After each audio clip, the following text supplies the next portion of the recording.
when my clients first come to see me, one of the things I often ask them is, okay, well, let's say you look a year ahead. What do you want? What are we aiming at? What would your life isn't the way you want it to be. How would it look if it was the way you wanted it to be, or at least partly that way? Then we aim at that, right? And we look for impediments, psychological impediments, fears, avoidance strategies, that sort of thing, and we develop strategies and we try to move towards that, I would say, ideal. Alright, to understand the categories of myth, we'll say, we have to understand something about the nature of categorization. Now, categorization is a tricky thing, and we're going to run through some complicated ideas relatively quickly. You know, you think you put things in the same category because they're similar, but the problem is that, first of all, that's not an answer, it's just a restatement of the initial proposition, and second of all, you can put things in the same category that are by no means identical, and you often do that, and third, it's things that are similar are often also importantly different, and so picking which element of similarity, you know, like let's say you have a group of books, well, are they the same? Well, obviously no, because, well, unless they're, you know, all the same book. But the category of books is a pretty strange category because the content of the books differs completely. Well, you could still make a group of books and you pick some arbitrary element that unites them and consider that grounds to make a category. There's other categories, more scientific categories, and scientific categories tend to actually contain things that are very, very similar across multiple dimensions. Like protons are like that. As far as I can tell, there's nothing that distinguishes one proton from another, and the same with electrons. And you know, the set of triangles is like that because you can define it precisely.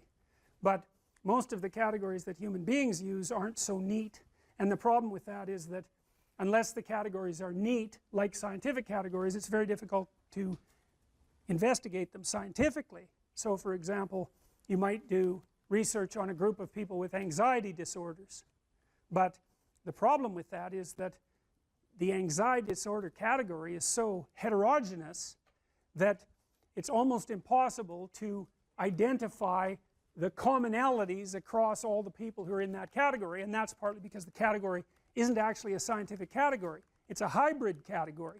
It's a practical category. I can give you an example of that.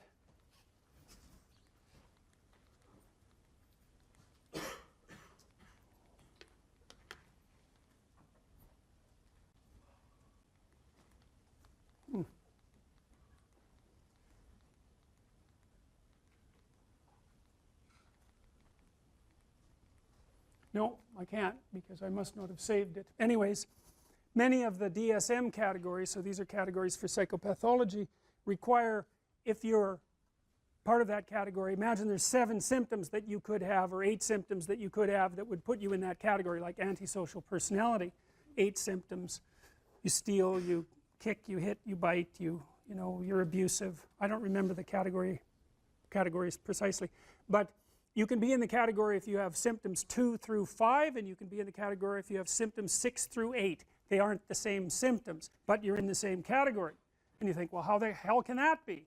Well, that's a family resemblance category, roughly speaking, and lots of the things that we use are family resemblance categories. There's a prototype, and then if you have enough of the features of that prototype, imagine the prototype has 10 features, and if you have 6 of those features, you get to be in that category.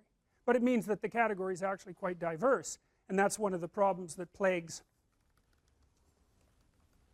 psychiatry as a science and clinical psychology as a science. It's a really big problem because if the categories aren't homogeneous, then it's very difficult to draw conclusions about the members of the category, and the psychologists and the psychiatrists claim that those are scientific categories, but they're not, and they can't be, partly because they're aimed at the classification of health or ideal versus non-health or non-ideal, and partly because they play multiple roles, eh? I mean, the category isn't there just to provide neat demarcations for scientific study. The category is there to give people a language to talk about certain sets of symptoms, to diagnose, because you know when you come in and you have a set of symptoms you might want to know what they are so that you also know what they aren't. It's really a relief often to find a diagnosis. And then of course the diagnosis has certain implications for treatment and for billing and for all of that, so the category has to play all of those roles. So there's multiple types of category, and the categories that we're talking about in relationship to mythology aren't scientific categories. They're categories about the world construed as a place to act. So here's a way to think about it. You're always looking at the world through a framework of reference, and you have to do that because there isn't very much of you. You can't see the whole world at once, and in fact the amount of the world you actually see is so small you can't believe it. The central part of your vision is zipping around producing a pretty high resolution representation of exactly what you're looking at, but outside of that center, like if I look at you I can't see her eyes. I can see her glasses but barely. I can't even tell whether you're male or female. The person past that I can't see at all. Now you don't notice that, you know, you don't notice that you're that blind because your central vision is always popping around illuminating that tiny space, but you're so damn blind it's just mind-boggling. And I'm sure some of you have seen the invisible gorilla video, you know, where a gorilla comes into the video and you don't notice, which is somewhat shocking because you would think that you would notice a gorilla, but what happens is that you actually don't notice something unless it interferes with what you're doing. And because what are you going to do, notice everything?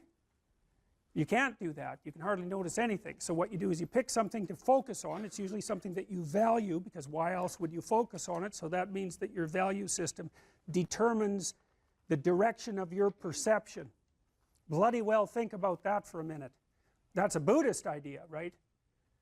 People live in a kind of illusion, and sometimes that illusion causes suffering, and they can transform the way they look at the world, and that can release them from their suffering. But the idea that you do live in an illusion, well, I don't know if it's exactly an illusion, but you certainly do live within a framework of perception that's determined by your values.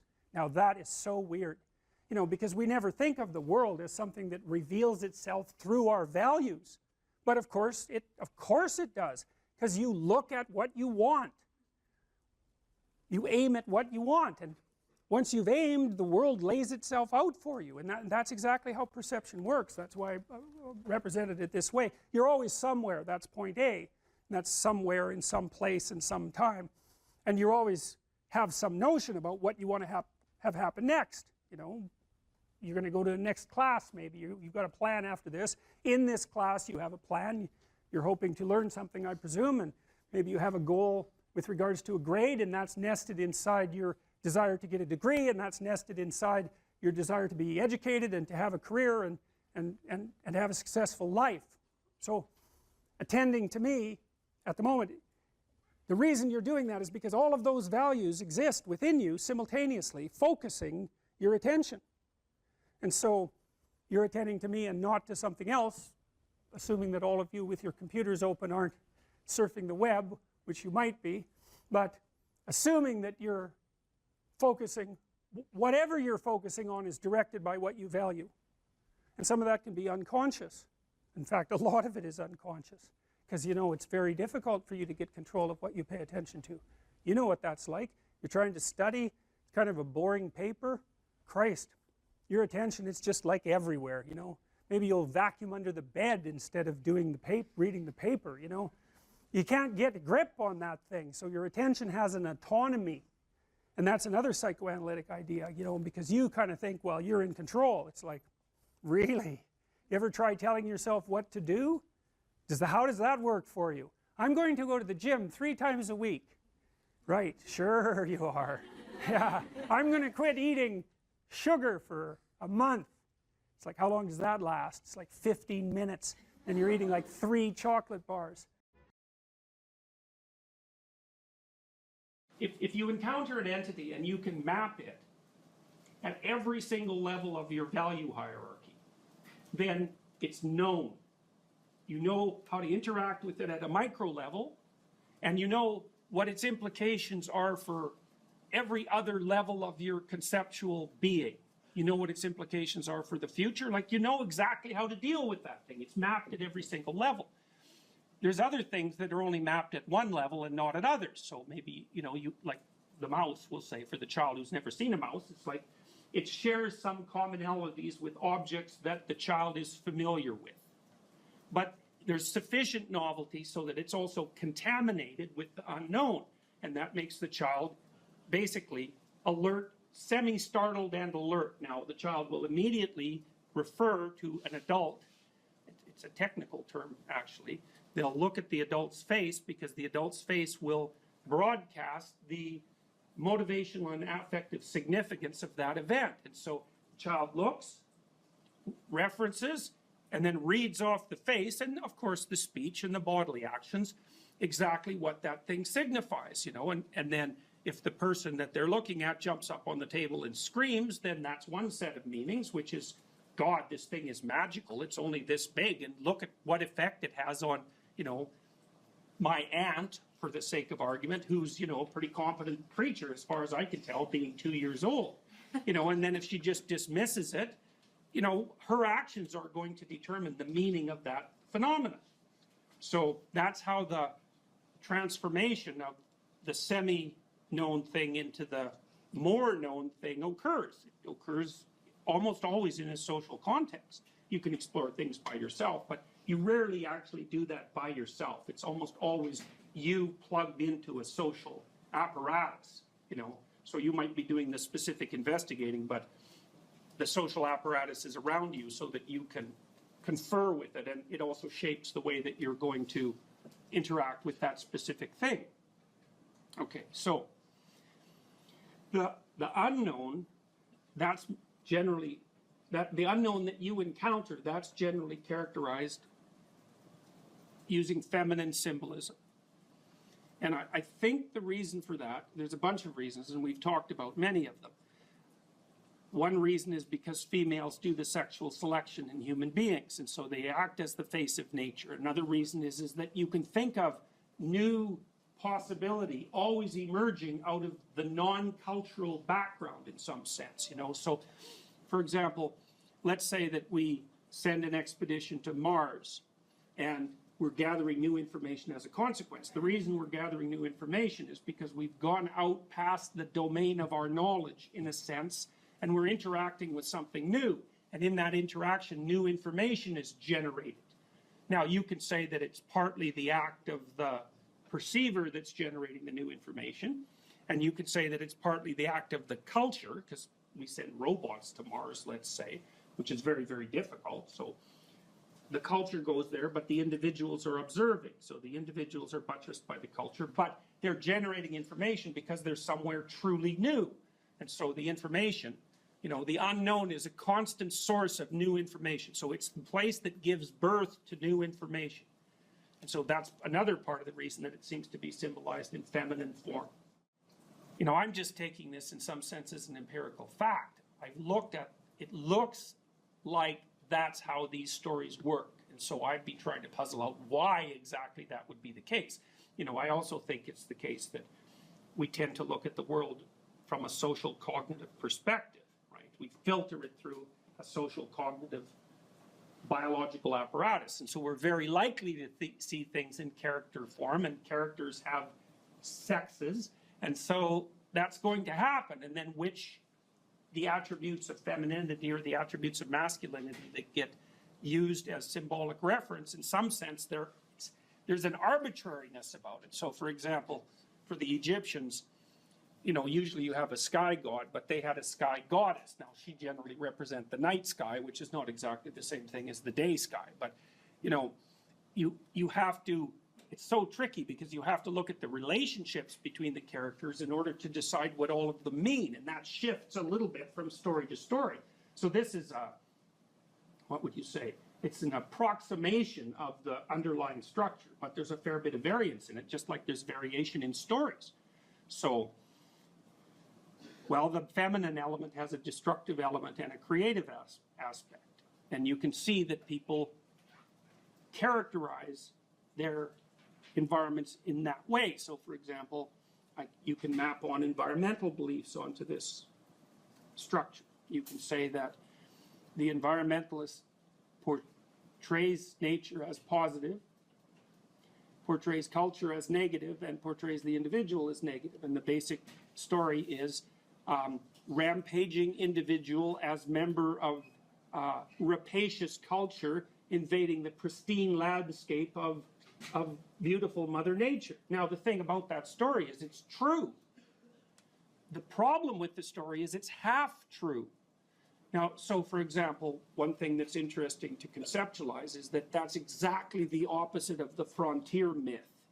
Now, the frontier myth was a story that was used extensively in Europe to drive immigration into the United States. And it was used to some degree in Canada too. And the story was the exact opposite. It's the hero, so that would be the immigrant, pioneer, bringing the benefits of order to a savage wilderness. Well, that's also true. But it's so interesting that both of those things can be true, and they're completely different from one another. There's no commonality at all between those two stories, except for the way that they use the characters. There's a feminine character, a masculine character that represents culture, and then there's another character that represents the individual. And you could even see that, if you think about it historically, the US was founded in some sense on a frontier myth, and that was too one-sided, and so by the time the 1960s came along, the early 1960s, it shifted to its opposite. And that you need that because systems have to oscillate to some degree to remain stable across time. They can't just be fixed in place. So they're going to play back and forth through the archetypes in an attempt to keep them balanced, because that's what you're trying to do. You're trying to keep them balanced. And so, well, you have the destructive and creative element of Mother Nature. You see that all the time in movies where the thing that the hero is striving against is the negative element of the unknown. How many of you have seen the movie Alien? Okay, so, that's a pretty graphic representation of, well, those aliens are more reptilian in form. So they're almost like, they're more at the dragon of chaos level of civilization. But they're like a terrible external force that's threatening human culture and the individual. It's exactly the opposite story that's played out in, what was the movie with all the blue creatures? Avatar. Avatar, right. Avatar is exactly the opposite of that, where, the unknown nature is just nothing but, it's like sweetness and bliss. And, and the human culture is portrayed as spearheaded by greedy and rapacious individuals who are basically manifestations of the military-industrial complex. The funny thing is those both make good stories. And that's because, well, it's because they have enough archetypal truth so that there's many situations that they're relevant to. Sometimes Mother Nature is your best friend, and sometimes it's your worst enemy. And so you could go down to the jungles of Peru, and you could talk to the people who live there, and you could find out what they know about medicinal plants in the jungle, and you could bring home things to cure disease. Or you could just go down there and get lost in the jungle, and then you're dead. In some sense, it's the same jungle. And whether it's positive or negative depends on what stance you take towards it and how you behave. And so the other thing that's really interesting about mythology, and this is the lovely element of mythology, is that part of what it does is tell you how to take this incredibly complex landscape that's positive and negative at the same time at every level of analysis, and how to navigate through it so that the proper balance is maintained as far as the entire system is concerned. So that culture has an orderly element, and that's what protects us here, and it has a tyrannical element, and that's what makes you treated like numbers at the University of Toronto. You get both of those at exactly the same time. And then the archetypal individual has the same fundamental nature, hero or villain. And those have archetypal roots, because the ultimate hero is the ultimate perfect person, and the ultimate villain is, Satan himself in whatever form he happens to take. you know, and it doesn't take much knowledge of this structure before you can start seeing it manifest itself all over, especially in movies that are particularly popular, because they almost always have a central archetypal theme. The Marvel superhero movies are a really good example of that. So, you know, and if it's complex literature, the archetypes are mixed to some degree. So you have a hero who's not only a hero, you have a hero who has all sorts of flaws, you know, and he's in a culture or she's in a culture that has positive elements and negative elements, and they're in a broader landscape that's characterized by exactly the same thing. So it's nuanced, you know, and the more sophisticated you get, the more you can tolerate that kind of nuance. And I think that's also one of the things, that's partly why literature is such a good antidote to ideology, because the more sophisticated the literature becomes, the more complex and fragmented in some sense, or no, differentiated. The more differentiated the archetypal landscape becomes. So when someone tells you a story, whatever the story happens to be, one of the things you can do when you know this substructure is you can say, okay, yeah, but where are the missing pieces? Where are they going? Because if they're not included, then they're generally projected onto something. You know, because they're there, you can't get away from them. They're there. How does the person account for them? You know, so...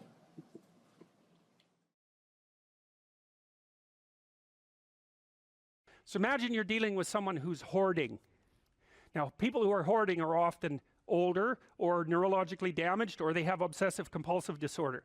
But then you walk into their house and there's like 10,000 things in their house. There's maybe 100 boxes, and you open up a box, and in the box there's some pens and some old passports and some checks and their collection of silver dollars and some hypodermic needles and some dust and, you know, a dead mouse, and there's boxes and boxes and boxes like that in the house. It's absolute chaos in there. Absolute chaos, not order, chaos. And then you think, is that their house, or is that their being? Is that their mind? And the answer is, there's no difference. There's no difference. So, you know, I could say, well, if you want to organize your psyche, you could start by organizing your room. If that would be easier, because maybe you're a more concrete person and you need something concrete to do. So you go clean up under your bed and you make your bed and you organize the papers on your desk, and you think, well, just exactly what are you organizing? Are you organizing the objective world, or are you objecting your field, or are you organizing your field of being, like your field of total experience? And Jung believed that, and I think there's a Buddhist doctrine that's sort of nested in there, that at the highest level of psychological integration, there's no difference between you and what you experience. Now you think, well, I can't control everything I experience, but that's no objection, because you can't control yourself anyway. So the mere fact that you can't extend control over everything you experience is no argument against the idea that you should still treat that as an extension of yourself. So you could say, well, let's say you have a long-standing feud with your brother. Well, is that a psychological problem? Is that him? Is it a problem in the objective world, or is it a problem in your field of being? And it's very useful to think that way, because you might ask, what could you do to improve yourself? Well, let's step one step backwards. The first question might be, why should you even bother improving yourself? And I think the answer to that is something like, so you don't suffer any more stupidly than you have to. And maybe so others don't have to either. It's something like that. You know, like there's a real injunction at the bottom of it. It's not some casual self-help doctrine. It's that if you don't organize yourself properly, you'll pay for it, and in a big way, and so will the people around you. Now, and you could say, well, I don't care about that, but that's actually not true. You actually do care about that, because if you're in pain, you will care about it. And so you do care about it, even if it's just that negative way, you know. It's very rare that you can find someone who's in excruciating pain who would ever say, well, it would be no better if I was out of this. It's sort of, pain is one of those things that brings the idea that it would be better if it didn't exist along with it. It's incontrovertible. So you get your act together so that there isn't any more stupid pain around you than necessary. Well, so then the question might be, well, how would you go about getting your act together? And the answer to that, and this is a phenomenological idea too, it's something like, look around for something that bothers you and see if you can fix it.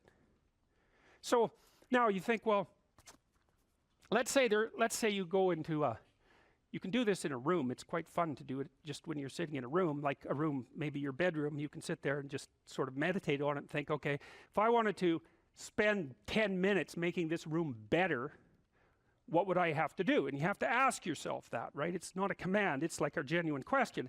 And things will pop out in the room that you like, there's a stack of papers over there that's kind of bugging you, and you know that maybe little order there would be a good thing, and you haven't, there's some rubbish behind your computer monitor that you haven't attended to for like 6 months, and the room would be slightly better if it was a little less dusty and the cables weren't all tangled up the same way. And like, if you allow yourself just to consider the expanse in which you exist at that moment, there'll be all sorts of things that'll pop out in it that you could just fix. And I might say, well, if you were coming to see me for psychotherapy, the easiest thing for us to do first would just be to get you to organize your room. You think, well, is that psychotherapy? And the answer is, well, it depends on how you conceive the limits of your being. And I would say, start where you can start.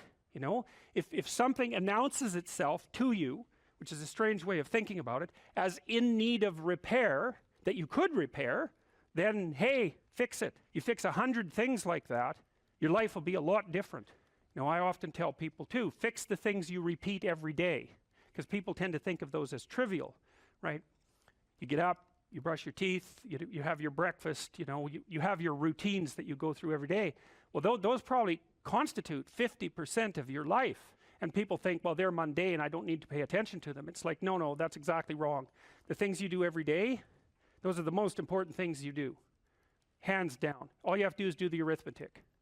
You figure it out right away. So 100 adjustments to your broader domain of being, and there's a lot less rubbish, and there's a lot less rubbish around, and a lot fewer traps for you to step into.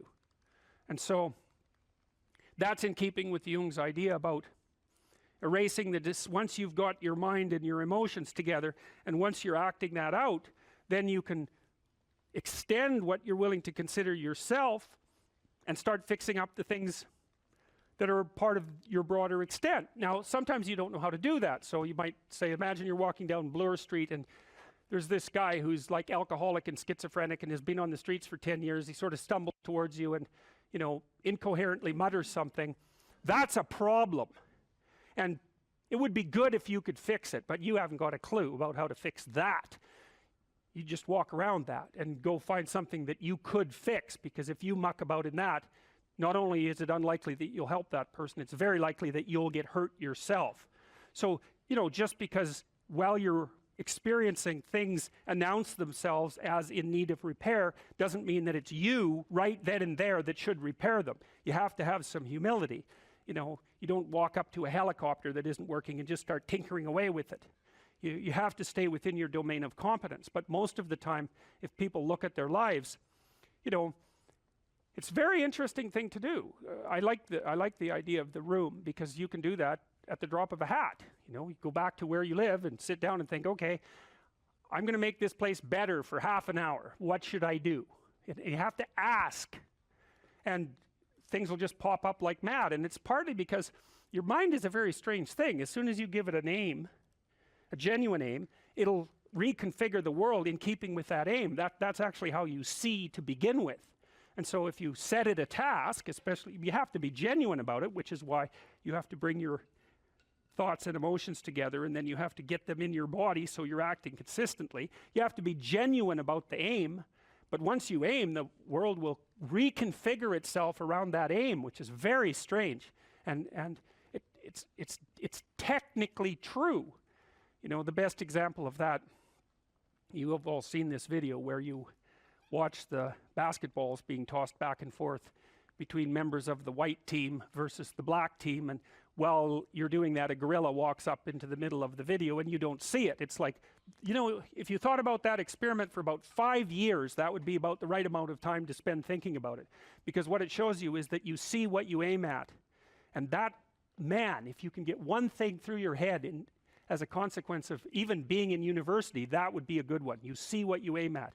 And so, because one inference you might draw from that is, be careful what you aim at.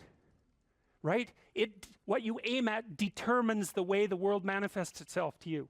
And so if the world is manifesting itself in a very negative way, one thing to ask is, are you aiming at the right thing? Now, you know, I'm not trying to reduce everybody's problems to an improper aim. People get cut off at the knees for all sorts of reasons. You know, they get sick, they have accidents. There's a random element to being, that's for sure. And so you don't want to take anything, even that particular phrase, too far. You want to bind it with the fact that random things do happen to people, but it's still a great thing to ask.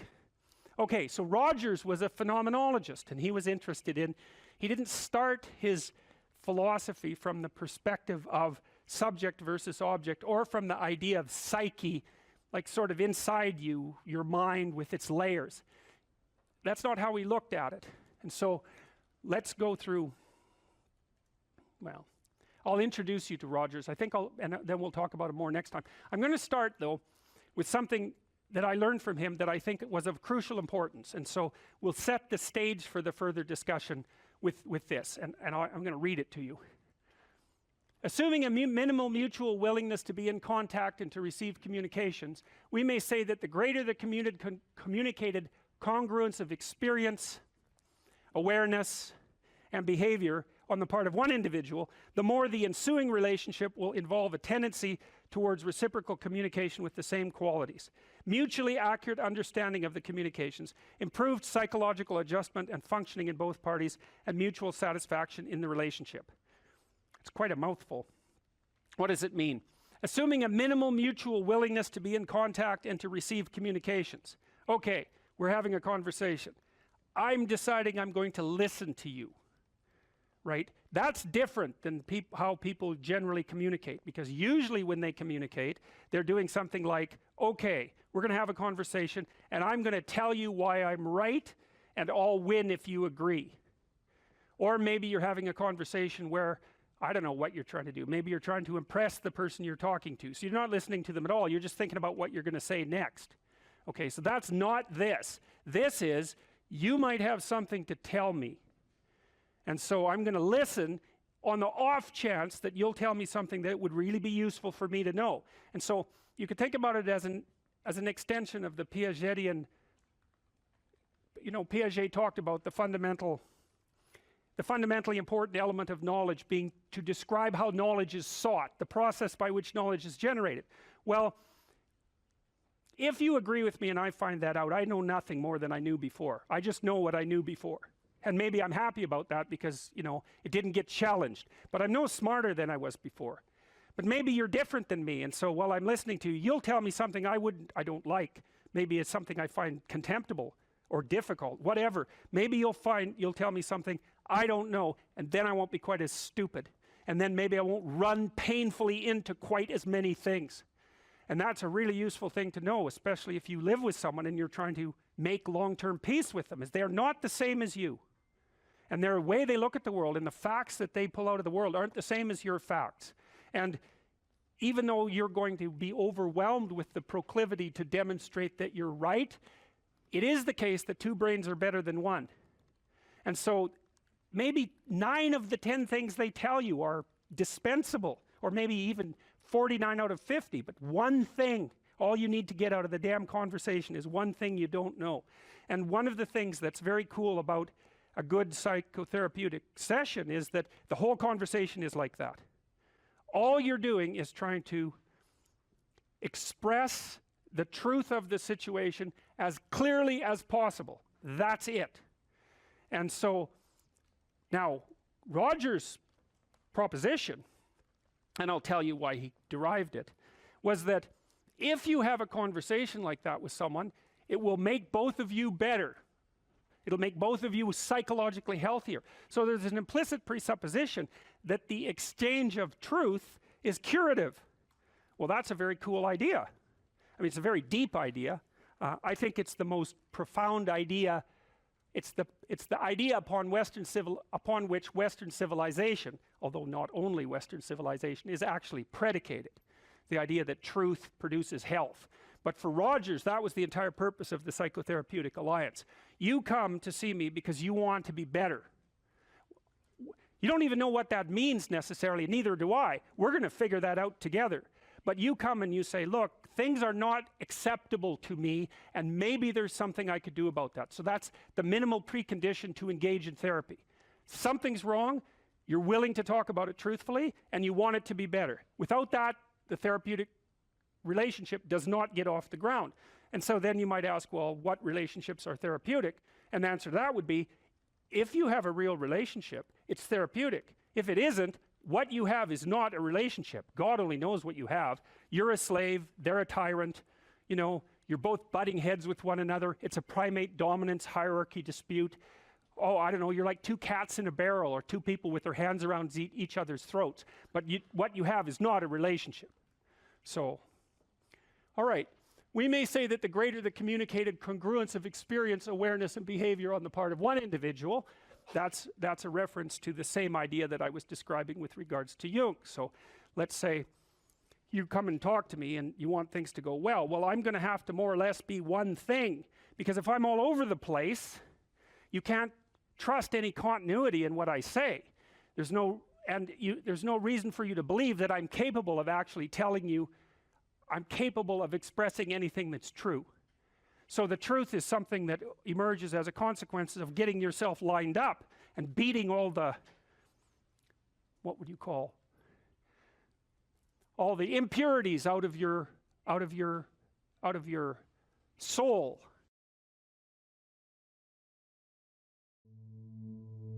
Most creative people fail at producing their creative product and monetizing it, right? So your default position, if you're a creative person, is you're going to fail. And that's because it's hard to come up with something new, and it's hard to present it to the market at the right time, and it's hard to market it. Like, those things are really, really difficult. And so what successful entrepreneurs do is they just keep doing it over and over and over and over and over and over and over. And eventually, if they're fortunate, one of their ideas happens to hit the right place at the right time. And so that's also Darwinian in some sense. You know, you're creating all these little enterprises that are sort of alive. They're run by people, after all. And even if your idea is good, that doesn't mean it will be successful. There's so many things that have to be taken into account. So this is partly why persistence, and that's part of conscientiousness, is so useful. It's like, you know, what do they say? If at first you fail, then try again. And that would probably mean try something different rather than the same thing. But persistence is helpful because it enables you to run many, many experiments. And you need to know that the baseline is failure. You know, it's important, because otherwise you'll blame that on yourself. You know, and some of that's useful because there's probably some things that you could improve about yourself, but it's very difficult to go from 0 to 1, you know. If you're starting out as a salesperson, for example, the hardest sale is the first customer, and then, you know, they get easier with each additional customer.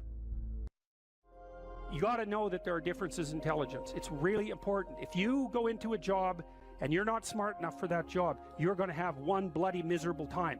And you're going to make life wretched for the people around you, because you won't be able to handle the position. But what you really want to do, as far as I can tell, if you want to maximize your chances for both success and let's say well-being, is you want to find a strata of occupation in which you would have an intelligence that would put you in the upper quartile. That's perfect. Then you're a big fish in a small pond. And you don't want to be the stupidest guy in the room. It's a bloody rough place to be.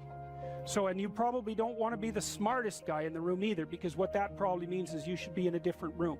If you want to be the best at what you're doing, bar none, then having an IQ of above 145 is a necessity, and maybe you're pushing 160 in some situations, and maybe that's making you one person in 10,000 or even one person in 100,000. And then also, to really be good at it, you probably have to be reasonably stress tolerant and also somewhat conscientious. There's nothing you can possibly do to become more deadly than to improve your facility with language.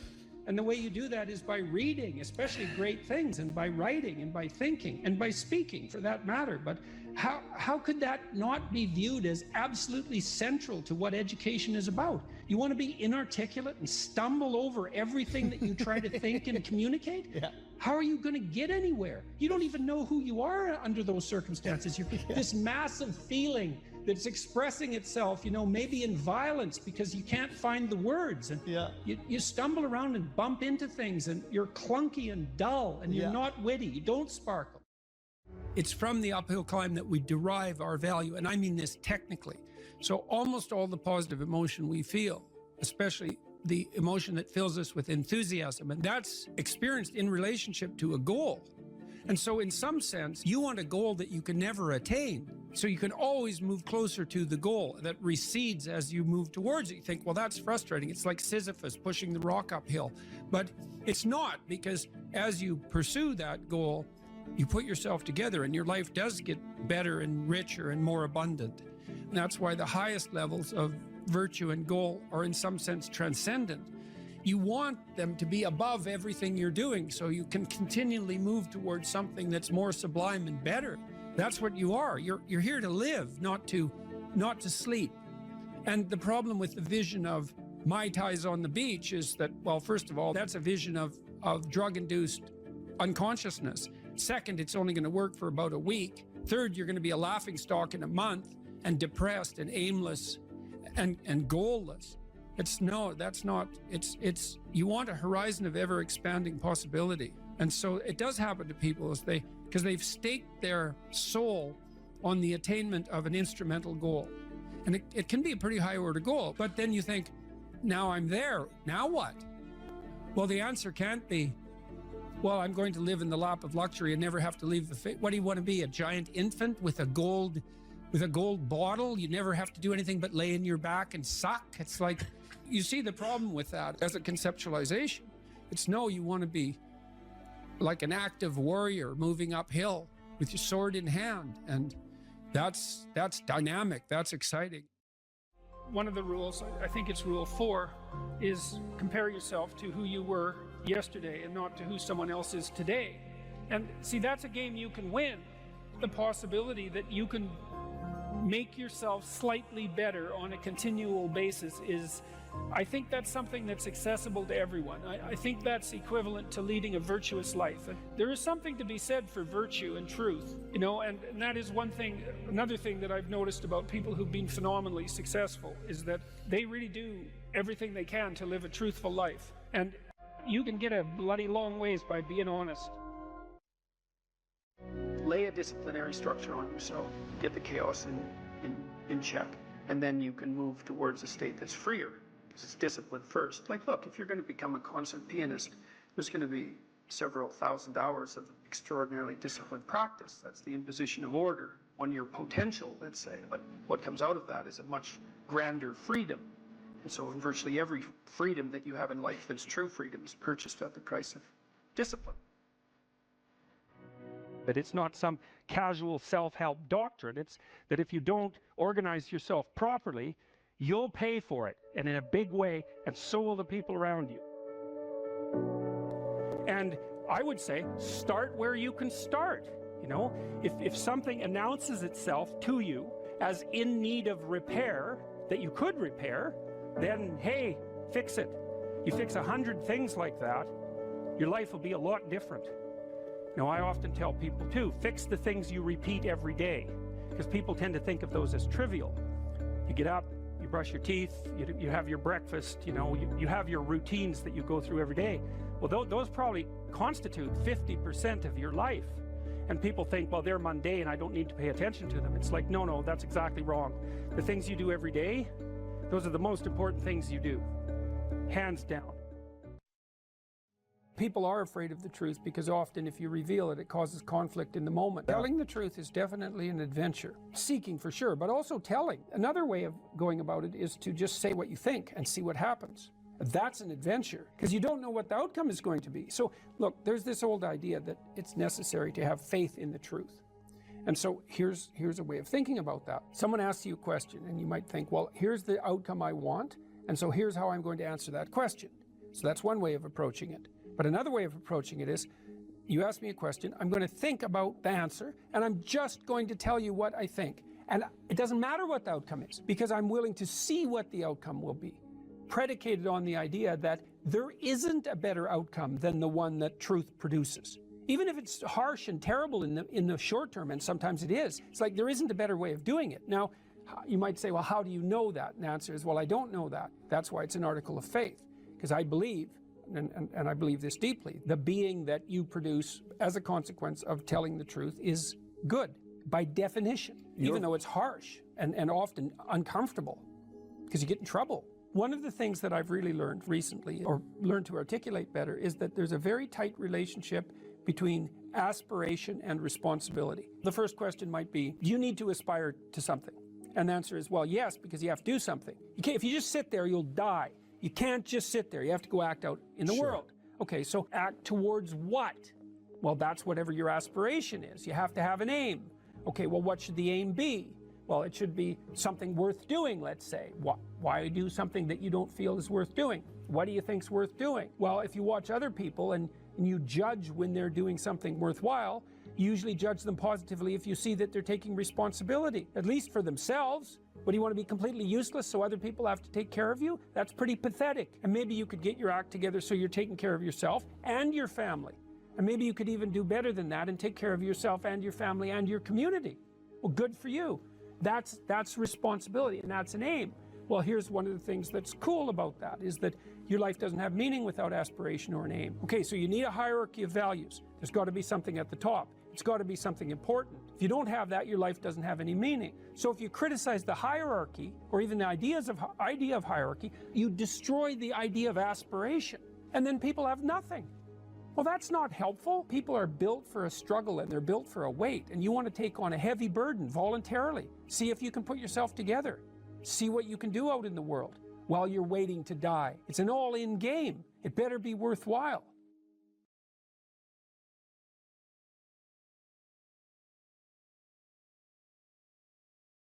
If you're hungry, it's not a deterministic drive. It's a subpersonality that has a goal, and then it has a bunch of action patterns that are going to work in reference to that goal. It has a bunch of perceptions that suit that goal, and it organizes your emotional responses around that goal. And so to think about it as a personality is it's a much more intelligent way to look at it. One other thing about Skinner's rats, Skinner could get rats to do almost everything, and he would reward them with food. And so he had a simple rat model, but his rats were starved down to 75% of their normal body weight. So not only were they not social, gregarious rats like rats are, because they were isolated, they were genetically altered from wild rats, but they also weren't as complex as a real rat because they were starving. And so, but a starving rat is a pretty good model of a rat, and a rat is a pretty good model of a person. But a lot of our models of simple behavioral learning were based on starving, isolated rats. So, anyways, how to think about motivation? We'll think about it from the hypothalamic perspective. So we could say one thing that motivation does is set goals. We could say that emotions track progress towards goals. And I'm going to use that schema even though it's not exactly right. So you say, well, motivation determines where you're going to aim. So if you're hungry, you're going to aim at something to eat. And then that will organize your perceptions so that you zero out everything that isn't relevant to that task, which is almost everything. You concentrate on those few things that are going to facilitate your movement forward. When you encounter those things, that produces positive emotion as you move through the world towards your goal, and you see that things are laying themselves out that facilitate your movement forward. Those things cause positive emotion. And if you encounter anything that gets in the way, then that produces negative emotion, and it can be like threat, because you're not supposed to encounter something that gets in the way. It can be anger, so that you move it away. It can be frustration, disappointment, grief. Those would, if you had a response that serious to an obstacle, it would probably punish the little motivated frame right out of existence. So you walk downstairs and, I don't know, the contracting company has set a wrecking ball through your kitchen. It's like, that's going to be disappointing. You're not going to keep eating the peanut butter sandwich in the rubble. That little frame is going to get punished out of existence, and some new goal is going to pop up in its stead. And one of the things we're going to try to sort out is, how do you decide when you've encountered an obstacle that's so big that you should just quit and go do something else? Because that's not obvious.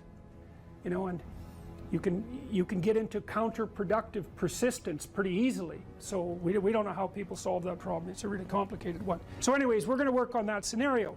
Your hypothalamus pops up micro goals that are directly relevant to biological survival.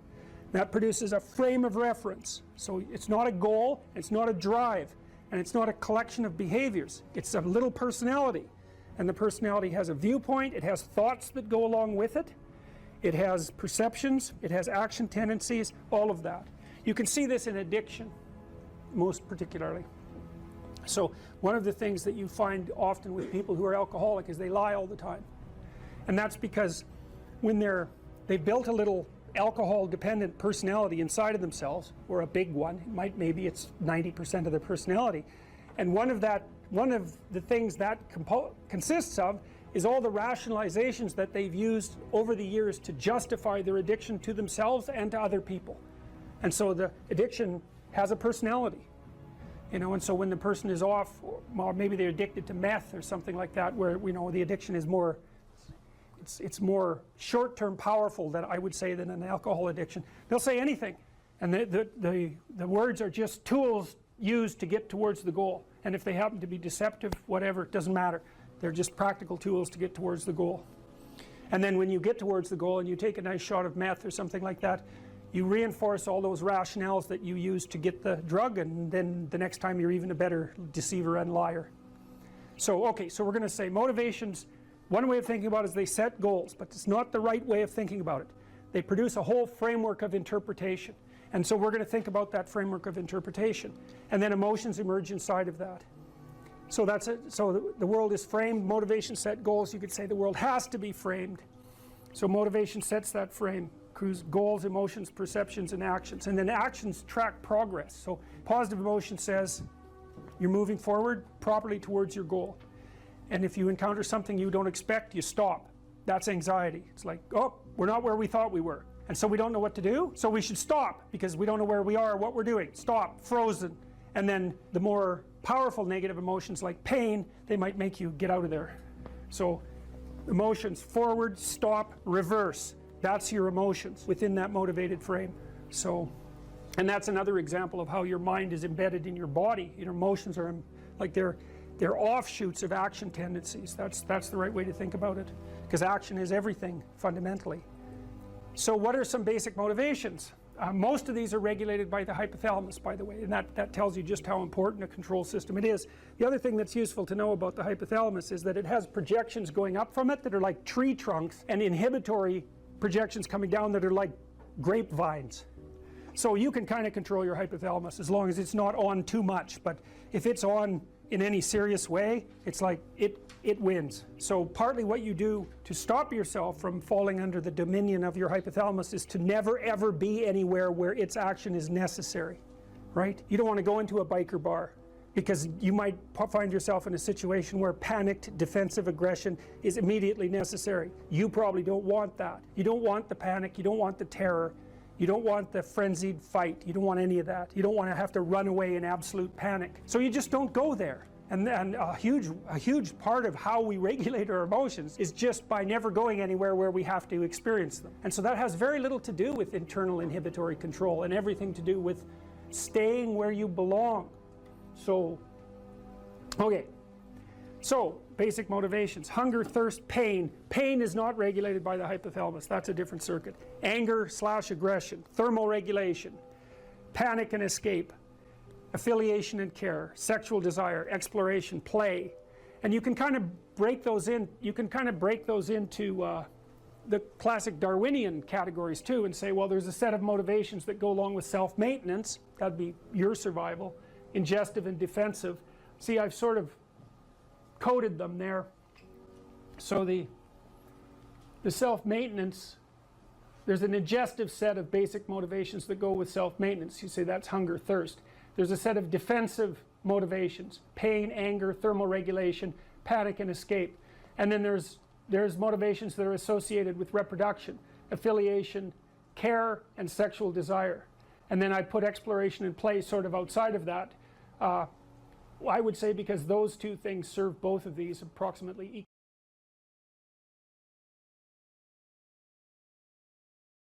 Well, so you're moving from point A to point B in your little circumscribed world. You've made everything invisible, and as long as that works, then your theory's good enough. It's accurate enough, it's true enough, you're in your little paradise.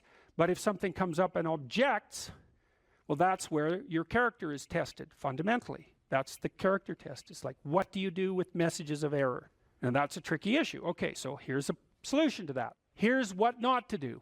I am a bad person. I got to see myself. I'm a bad person. I might as well just go jump off the bridge. It's like, no, that's not good, because what that means is that every time you try to learn something, you're going to make a mistake, because what do you know? So you're going to make mistakes. And if the rule is every time you make a mistake, you're going to go jump off the bridge, then that's not a useful problem-solving strategy.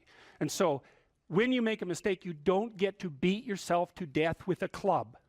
It's a bad strategy, and you'll have your internal tyrant in there who's perfectly happy about doing that. That's the, overactive superego that Freud talked about. Maybe it came to you via a parent who was too authoritarian, or a grandparent, or maybe it's just you because you're disagreeable and neurotic, and so you'll take or hyper-conscientious, you'll take yourself apart.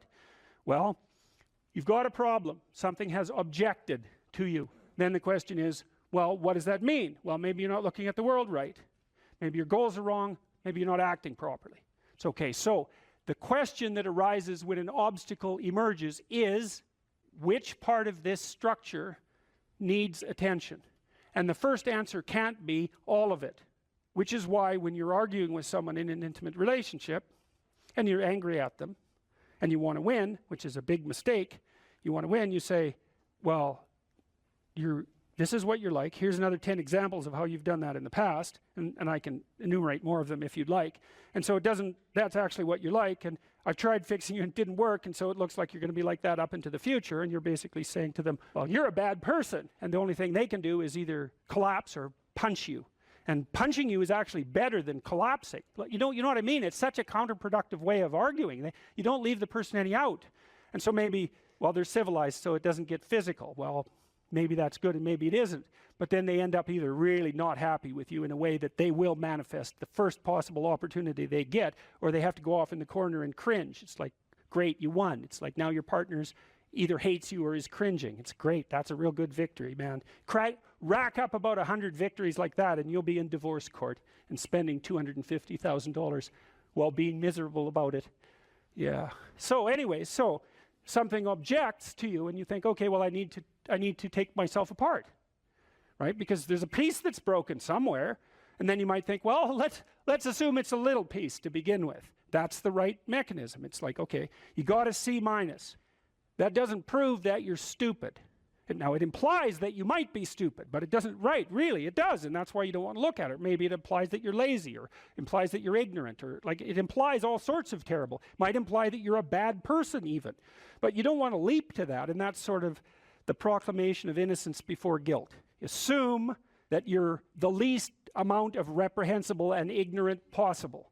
And so then you look at the micro routines. It's okay, well, I got a C- in this course. Maybe I should study for that course 15 minutes more a day for the next 3 months. And then you ask yourself, do you think you could do that? No, I'm too useless. Okay, how about 15 minutes every second day? You think you could do that? You put it in your schedule, like 15 minutes every second day in the morning. And that's, well, you think, well, what's wrong with me? Well, I'm not very good at managing my study schedule. That's not quite down here at the behavioral level, but it's pretty close, because what you can take an action. You can open up your schedule and you can say, oh, I'll mark 15 minutes aside. Then you can practice doing that. It's pretty low level in the hierarchy. It means, well, you're still not a horrible person. You just got to polish up your work ethic. And so what you want to do is it's like the old adage, you got to stand up for yourself, but you don't want to make unnecessary enemies. That's a really good thing to know. It's like, shut the hell up most of the time, but now and then you don't shut up because it's time to say something. You don't want to make unnecessary enemies, though. Well, you don't want to take yourself apart any more than is absolutely necessary. Start little, and you do that with people around you too. Like if you have a child, and the child does something that isn't right, then you think, okay, minimal necessary intervention. What can we do to decrease the probability that that's going to occur in the future? So that's a good thing to know with children. It's also a good thing to know with your partners. You're having an argument with them. It's like, okay, what the hell do you want? What's the minimum thing you can request from them that would satisfy you? And the evil part of your soul is going to be, I want them cringing in a corner. It's like, yeah, get that stuff under control, man. See if you can figure out what that person could offer you that would be minimal that you would accept. And then tell them that. It's like, here's the words I would like you to say in the apology I would like you to formulate, assuming that you think you did something wrong. We have to argue about that because maybe you didn't. But if you did, I want to specify it precisely and narrowly, and I want to give you an escape route.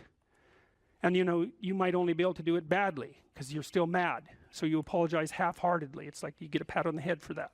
Good. Next time it'll be 51% not half-heartedly. Right? So it's careful training. It's careful training of yourself and other people with the goal in mind, but also with the least amount of harshness possible. And then the other thing to do as well, and this is also true for you, and this is something I learned from studying the behaviorists, is like watch the people around you like a hawk. Whenever they do something that you think is good, you tell them. That's wisdom, man. You'll get so far with that you cannot bloody well believe it, because most people, you know, they're afraid of any number of things, but one of the things they're really afraid of is that now and then they'll creep out of their cynical shell and try to do something good. You know, it's like they're popping out this thing that's unbelievably vulnerable. They'll try to do something good and creep right back into their persona, and they'll look around, see if anyone noticed, and sometimes they'll get punished for it, and then, well, then they won't do it again. So don't do that. But then now and then you think, hey, I saw you do this. That was actually pretty good. And they think, oh, wow, someone noticed. You know, it's like, wow. And then they'll think, yeah, I could do that again. And if you want to live with someone for a long period of time, I would say every time they do something that you would like them to do more of, number one, notice. Number two, tell them, right? Because I know you don't want to, because you really want to dominate them. And you don't want them thriving, because then they'd be competition to you, and you wouldn't be able to go complain to your mother about what a miserable partner you have, and you know how delightful that is. So you have to forego all that pleasure if you actually helped your person develop. So you got to get over all that. It's really annoying. So you know, you've got this person pegged as, yeah, you're stuck with them, and you know, maybe it's the best you can do, but you got one eye open. And then every time they do something good, you don't want to notice, because if that elevated them a little bit, you wouldn't be able to feel so resentful and miserable and keep your eye open for the next possible affair. And that is what people are like. That is what people are like, and that's what you're like too. That's what people are like. So you got to decide if that's what you want, or you want to help the person that you're with grow. You know, now it's dangerous because they might outshine you. Well, good. Then you have someone to compare yourself to. That'd be a good deal. It's really rough with kids, you know, because parents will stop their children from succeeding beyond them. They get jealous, and then they'll put them down. And then they have kids that do not like them, and they'll pay for it.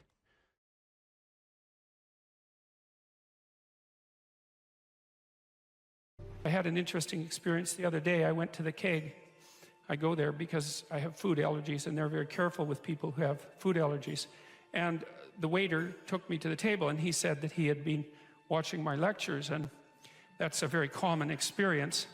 And he was happy about that, and he said that he'd had 2 promotions at the keg in the last 4 months because he'd been watching my lectures. And I really found that an affecting experience, because, you know, you might say, well, he's working as a waiter at the keg, and there's nothing particularly heroic about that. And I disagree with that, actually, because I don't care where you're located, you can do a hell of a job, and I mean that literally.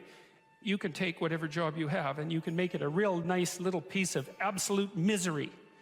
Or you can act like a civilized human being and notice that no matter where you are, there's a richness and a complexity that's completely inexhaustible right at hand. And then you can take that seriously, and you can say, well, I happen to be a waiter at the keg, and he's a young guy, and perhaps that isn't where I want to end up, but it's not nothing. It's a rich environment, and I can make it a lot better if I want to. I can get along properly with my coworkers and not gossip behind their back, and I can treat my customers properly, and if an opportunity comes my way, I can take it, and I can see what happens. And so he said that's what he had started doing, and that things were working out much better for him. He was in a much better job than he was 3 months ago. In 3 months, that's nothing, right? I mean, that's a nice trajectory. It's an uphill trajectory, and that's what you want, really. An uphill trajectory is actually even better than being somewhere good, as far as I'm concerned, because one of the things that really makes your life meaningful is the clear realization that you're headed somewhere better than you are now. And then it's even better if you also understand that there's a direct causal relationship between the things that you're doing and the steepness of that incline. And so I get a lot of letters from people like that. And they say, well, you know, I've been listening to these lectures and I decided that I'm going to try to take responsibility for my life, and so I've started to stop doing all the stupid things that I know that are stupid, that I know I shouldn't be doing, and I've started doing some of the things that aren't stupid that I know I should be doing, which seems pretty obvious, really, if you think about it. But obvious though it may be, that isn't necessarily what people do. And then they write and say, you can't believe what difference that makes. And they're thrilled about it. And so I'm thrilled about it when I get letters like that, because I really don't experience anything as better than a letter like that or a message like that, because it's so good to see things that aren't so good replaced by something better. And I really do think it's an open question. I truly believe it's an open question to what degree we could make things better if that's what we actually aimed at doing. Well, there's two modes of being in the world, right? There's one where you adopt the responsibility for living properly, for being properly, and you make the sacrifices necessary for doing that, and then everything will flourish properly. And the other one is a pathway of resentment and bitterness and rejection and murder and genocide, and that just seems exactly right to me. And so if the positive path beckons, if you can actually see what it is, if you can lower yourself enough to see what it is. Carl Jung said once that modern people didn't see God because they didn't look low enough. It's a phrase I really, really like, because people denigrate the opportunities that are right in front of them. And there's no reason to do that, because what's right in front of you is the majesty of being. That's what's right in front of you. It's inexhaustibly complex and full of potential, and there's no reason to assume that wherever you happen to be isn't as good a starting place as anywhere else. Now, you know, I know some people have terrible, terrible lives. They're in situations that are absolutely unbearable. But I also do know that even situations like that can be made a hell of a lot worse by the worst kind of attitude, that's for sure. So anyway, so that's where you are. You're in a damaged structure. You're a damaged structure. You're in a damaged structure. But, you know, at least it's got some walls. You know, you're not being fed to the lions on a regular basis, so that's a good thing. And you can emerge forward heroically to confront the chaos that constantly threatens the structure within which you live. And you can free something as a consequence of that. You can learn something. You can strengthen yourself. That's the other thing, because what you're actually made of, in many ways, that what informs you, what you're made of, is what you encounter when you voluntarily encounter the unknown. And so the more you voluntarily encounter the unknown, the more you get made of. And the more you get made of, the more there is to you. And then the more you're good at encountering the unknown and restructuring order and calling forth proper order out of the potential of being. And God, you got to think, why wouldn't you do that, since you can do that? And it's an endless mystery. You know, I think part of it is that people don't aspire to the highest good because they're deeply ashamed of themselves and their weaknesses and their insufficiencies. And that's not the only reason. I mean, there's the desire to avoid responsibility, and there's all the negative motivations as well, like resentment and hatred, and the desire to make things worse. I don't want to, you know, give us too much of a break, but it's something like that. It's okay to not be in a very good place if what you're trying to do with that not very good place is make it better. And the fact that things aren't exactly the way they should be at least gives you something to do, you know, and maybe something great to do, because there's no shortage of suffering and trouble that besets the world that you could conceivably ameliorate in some way. And the utility of that and the intrinsic meaning of that is self-evident. So it also makes me curious about nihilism, for example, and despair, because I mean, I understand those emotions, I understand them deeply, and the intellectual mindset goes along with it, but they just seem beside the point to me in some sense, because there are so many things that need doing that all you really have to do is open your eyes and look at them and then decide that you're actually going to do something about them. And you might think, well, what's within my scope of influence is so trivial that it's not worth doing. It's like, it won't stay trivial for long if you do it.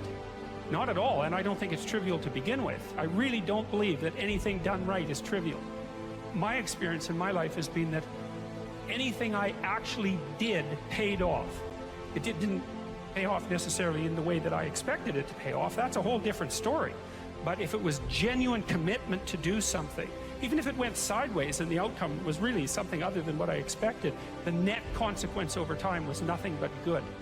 So every new frontier that can be conquered is an advance forward, and there's no shortage of frontier because we're surrounded by the unknown. We're surrounded by our own ignorance, and we can continually move into that domain, into the domain of chaos, or we can restructure pathological order, and that's the secret to proper being.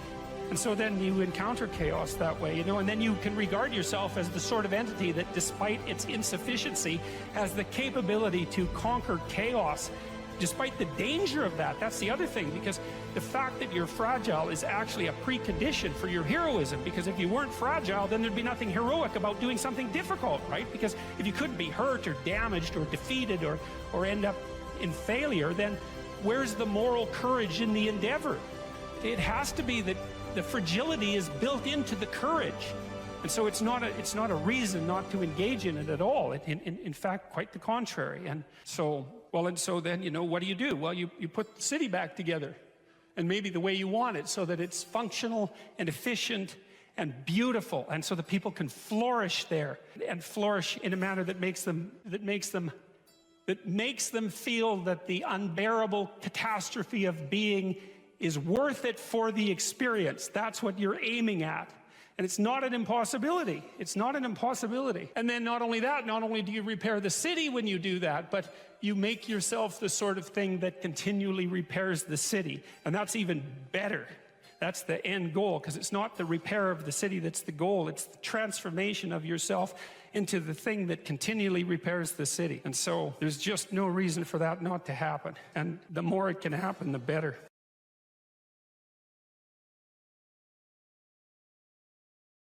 What steps should someone take to start developing delayed gratification when they constantly give in to instant gratification? Well, okay, imagine, I know the answer to this to some real degree, because I had graduate students in particular who I picked because they were very smart and often very creative, but sometimes they weren't very conscientious. So they had a hard time delaying gratification. And so, well, I would say, if you would like to discipline yourself, which is a very good idea, you need to pick a direction. Pick a direction you want to go first. Pick a goal you would like to attain, and a medium to long-term goal. You might imagine something you need and want, some attainment that would motivate, whose pursuit would motivate you. And you can ask yourself that. It's a good question to ask yourself in general, you know. This is a very good question to ask yourself, is if you could have what you needed and wanted, what would that be?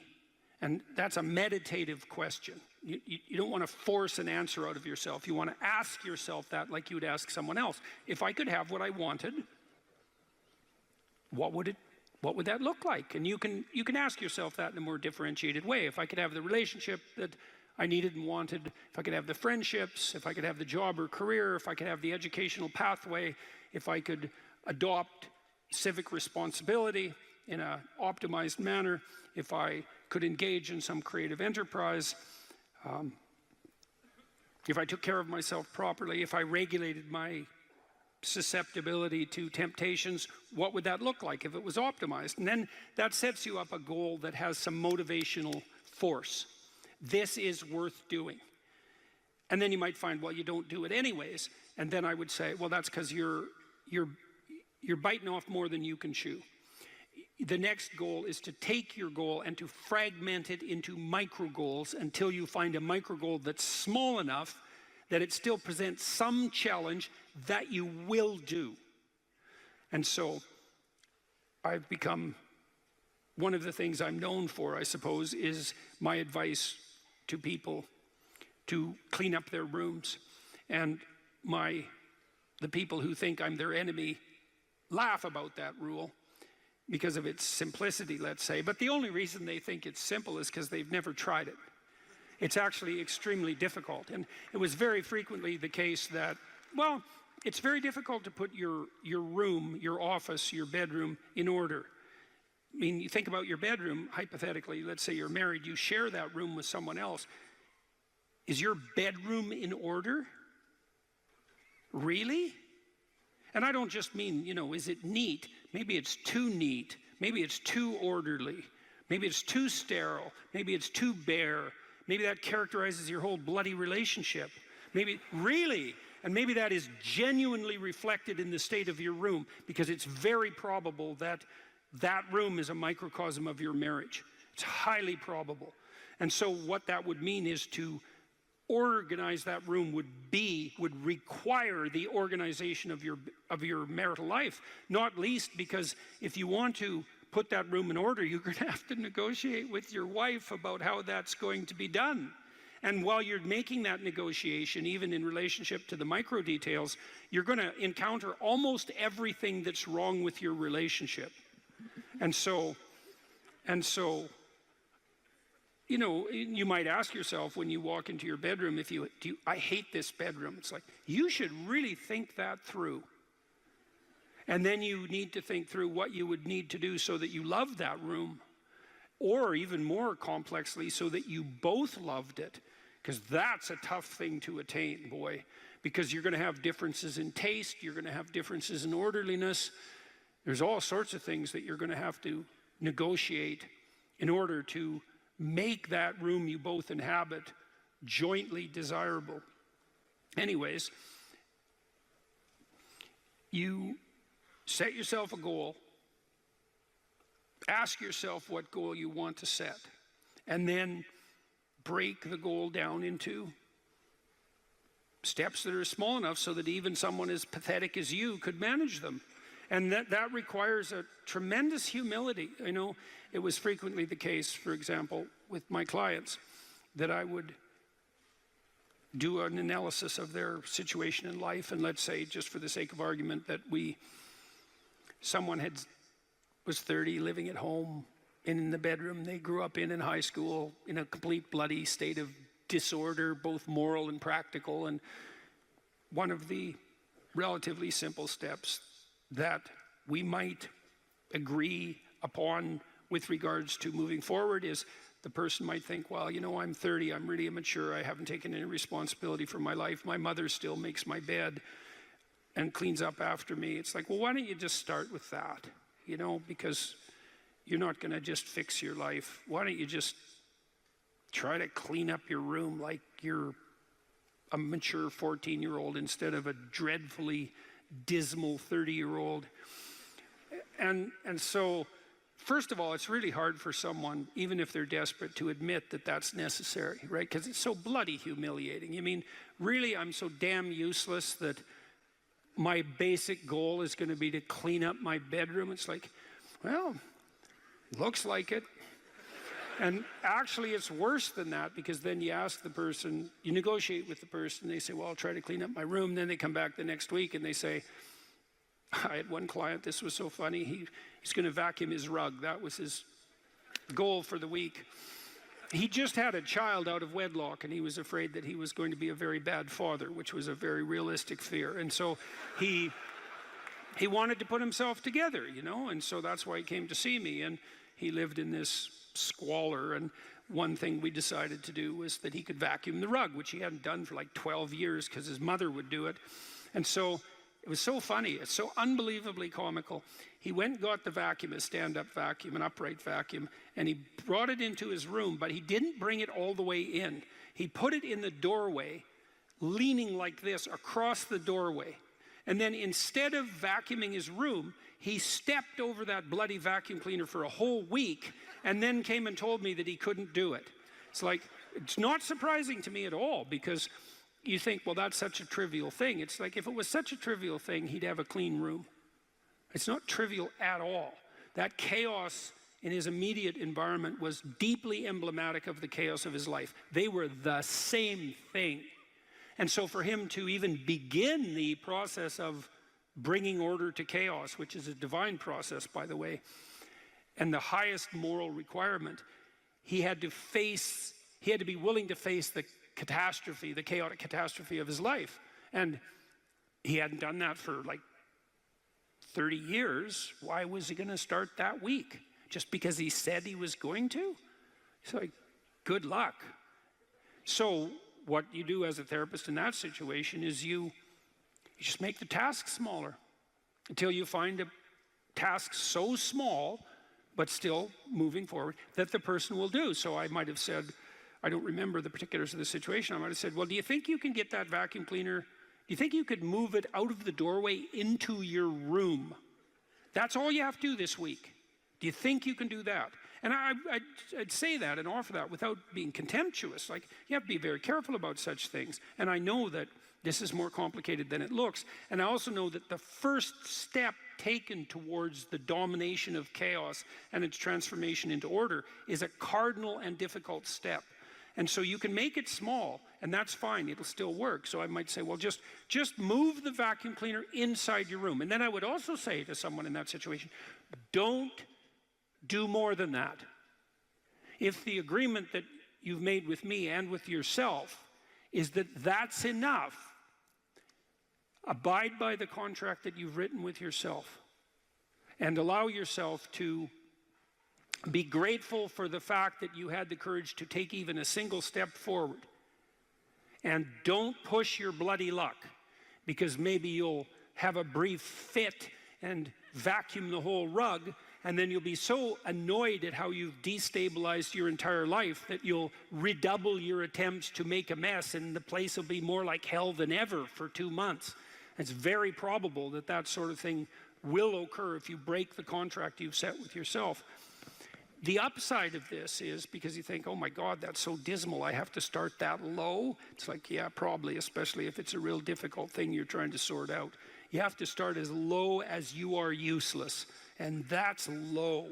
So, but the upside is that progress accelerates. It's not linear, and so if you take once you take the first step, the probability that you'll take a slightly larger second step increases, and that increases non-linearly. And so once you get the ball rolling, so to speak, once you start pushing the rock uphill, you can do it faster and faster. And so even if you have to start in a very humiliating manner, that doesn't mean that's where you'll end. One of the things that Tammy and I learned to do, and this was a consequence of me being trained as a behavior therapist, is, you know, we'll just take an example that maybe I was trying to learn how to compliment her when she dressed nicely. And maybe the fact that I wasn't good at that was manifest in the fact that she'd put some effort into her dress, and then I wouldn't respond in the appropriate manner, and that would dishearten her. And I don't particularly remember that exactly happening, but it'll be a perfectly reasonable example. And so then she would be displeased. And then the question would be, well, is she displeased because I'm too stupid to offer a proper compliment? Or is she displeased because she's so needy and lacking confidence that she needs a compliment that would go beyond the ordinary? And the answer is, what the hell do we know? Could be one or the other or both. And so what's a possible solution to that? And one possible solution would be, okay, if you do put some effort into your appearance, or I do, we could reverse the situation, but if you put some effort into your appearance, and you would like to hear from me exactly the words that would give you, that would reward you for doing that and provide you with the confidence to attempt it again in the future, what would those words be? You look good without a beard, dear. Thank you. You're welcome. Yeah. Very funny. Very funny. And so, and then you can say, well, if you tell me those words, I will repeat them back to you. And then the person who needs the words might object, well, that's false, it's superficial, it's artificial, it's not spontaneous. And if you really loved me, I wouldn't have to tell you what to say. It's like, well, all of that's wrong. It's like, just because I love you doesn't mean I'm not stupid. And so, in fact, I love you might even be evidence that I am, in fact, stupid. So like, help me out here. I don't know what you want, and maybe you could just tell me, and then I'll tell you what you want, and I'll do it stupidly and badly. But I'll be slightly better at it the next time, and maybe if you let me practice 50 times stupidly and badly, I'll get reasonably good at it, and then that's something that we'll be both good at for the rest of our lives. And that's something worth knowing. You know, if imagine you're upset with your partner because they haven't delivered something to you, whatever it is that you want. And then there's two questions that arises, right? Are you just like immature and greedy and self-centered, or are they useless and incapable of delivering? And neither of you know, and you have to sort that out. And then you also, as the injured party, let's say, might regard it as a moral necessity on your part to indicate to your partner exactly what you want, is to tell them. Like, it looks to me like if you did this or said this, then that would satisfy me. And then you might say, well, is that reasonable? Do you feel that it would be reasonable for you to offer that? Would you be willing to offer that? Am I pushing you too far? Those are all things that have to be sorted out. And then you can practice that, and you can practice that with the resolution of every dispute that emerges.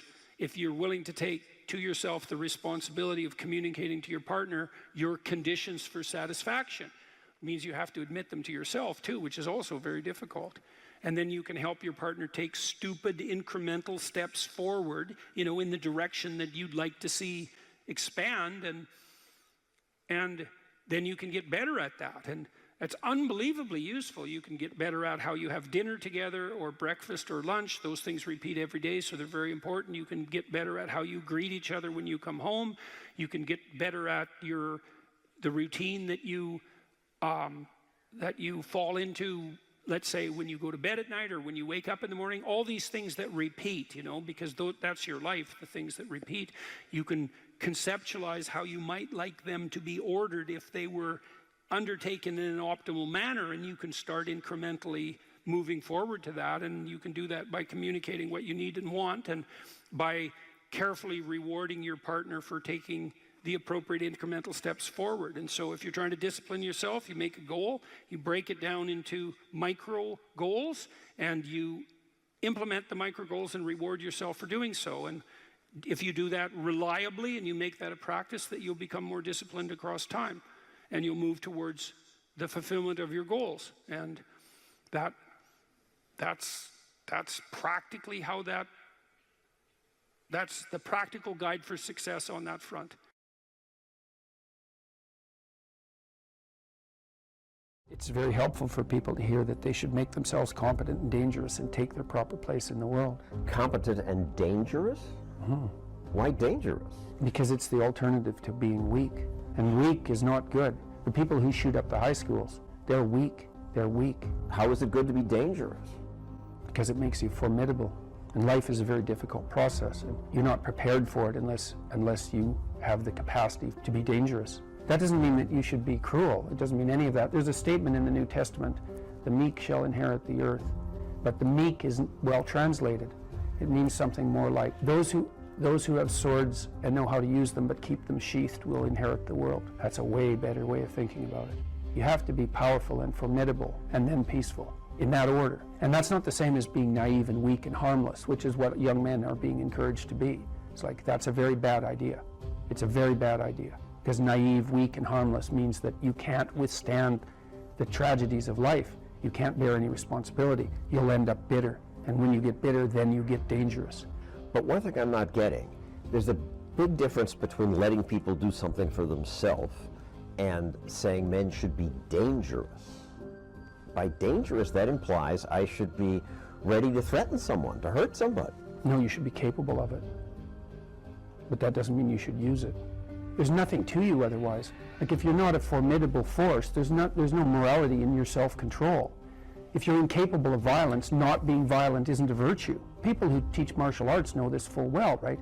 If you learn a martial art, you learn to be dangerous, but simultaneously you learn to control it. Both of those come together. And the combination of that capacity for danger and the capacity for control is what brings about the virtue. Otherwise, you confuse weakness with moral virtue.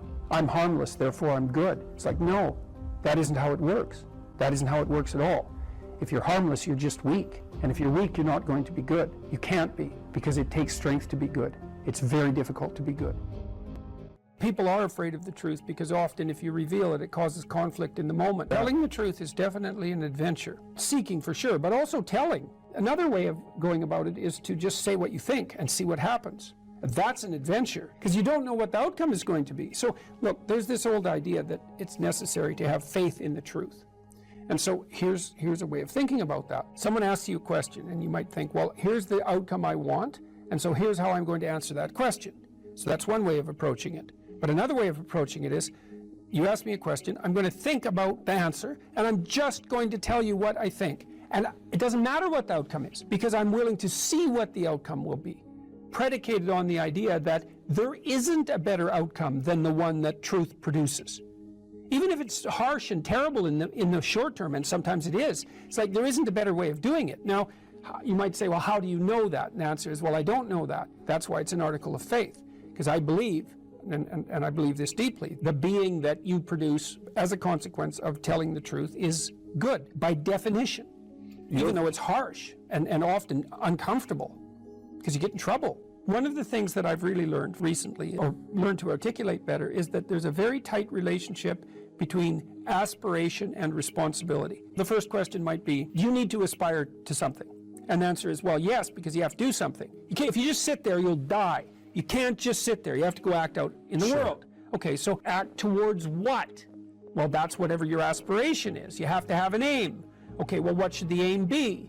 Well, it should be something worth doing, let's say. Why do something that you don't feel is worth doing? What do you think's worth doing? Well, if you watch other people and you judge when they're doing something worthwhile, you usually judge them positively if you see that they're taking responsibility, at least for themselves. What, do you want to be completely useless so other people have to take care of you? That's pretty pathetic. And maybe you could get your act together so you're taking care of yourself and your family. And maybe you could even do better than that and take care of yourself and your family and your community. Well, good for you. That's responsibility, and that's an aim. Well, here's one of the things that's cool about that, is that your life doesn't have meaning without aspiration or an aim. Okay, so you need a hierarchy of values. There's got to be something at the top. It's got to be something important. If you don't have that, your life doesn't have any meaning. So if you criticize the hierarchy, or even the idea of hierarchy, you destroy the idea of aspiration, and then people have nothing. Well, that's not helpful. People are built for a struggle, and they're built for a weight, and you want to take on a heavy burden voluntarily. See if you can put yourself together. See what you can do out in the world while you're waiting to die. It's an all-in game. It better be worthwhile. You need a family, you need friends. Like, you don't need to have all these things, but you better have most of them.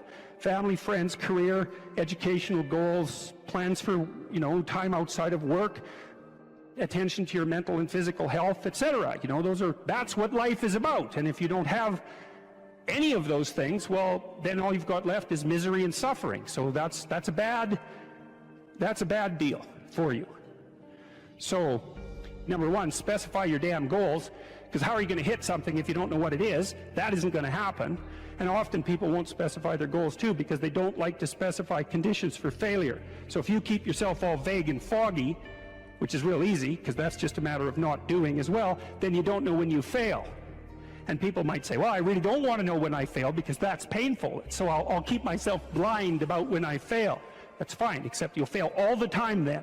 You just won't know it until you've failed so badly that you're done. And that can easily happen by the time you're 40.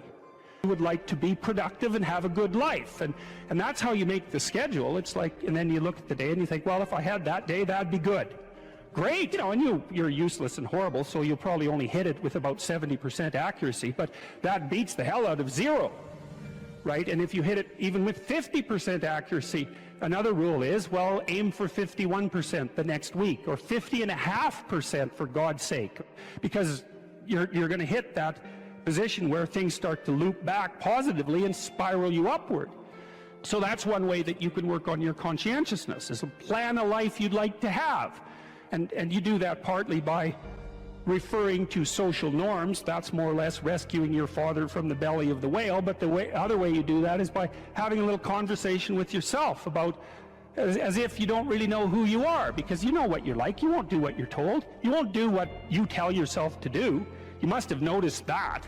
It's like you're a bad employee and a worse boss, and both of those work for you. You don't know what you want to do, and then when you tell yourself what to do, you don't do it anyways. But, my point is that you have to understand that you're not your own servant, so to speak. You're someone that you have to negotiate with. And you're someone that you want to present the opportunity of having a good life to. And that's hard for people, because they don't like themselves very much. They're always like cracking the whip and then procrastinating, and cracking the whip and then procrastinating, and it's like, God, it's so boring and such a pathetic way of spending your time. And you know what that's like, because you probably waste like 6 hours a day. What you do now is going to multiply its effects in the future. So, and you need to know what your damn time is worth. One of the things you should be asking yourself is, when you spend an hour, was that, well, what if I paid someone $50 to have had that hour? And if the answer is no, it's like, well, maybe you should do something else with your time. And it depends on whether or not you think that your time's worthwhile. But the funny thing about not assuming that is, if you assume your time isn't worthwhile, what happens is you don't just sit around sort of randomly in a state of responsibility-less bliss. What you do is you suffer existentially.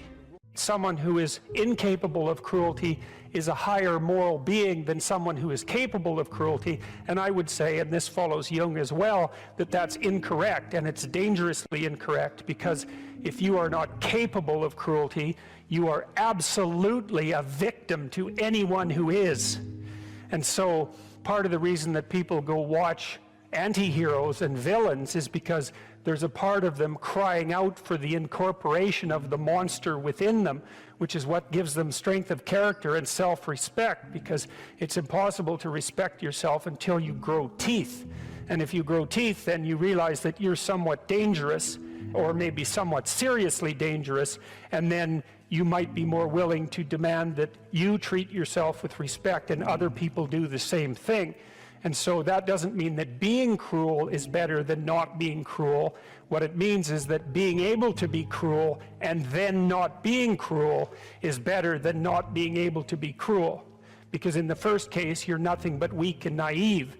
And in the second case, you're dangerous, but you have it under control.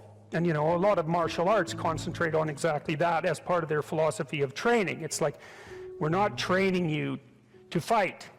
We're training you to be peaceful and awake and avoid fights.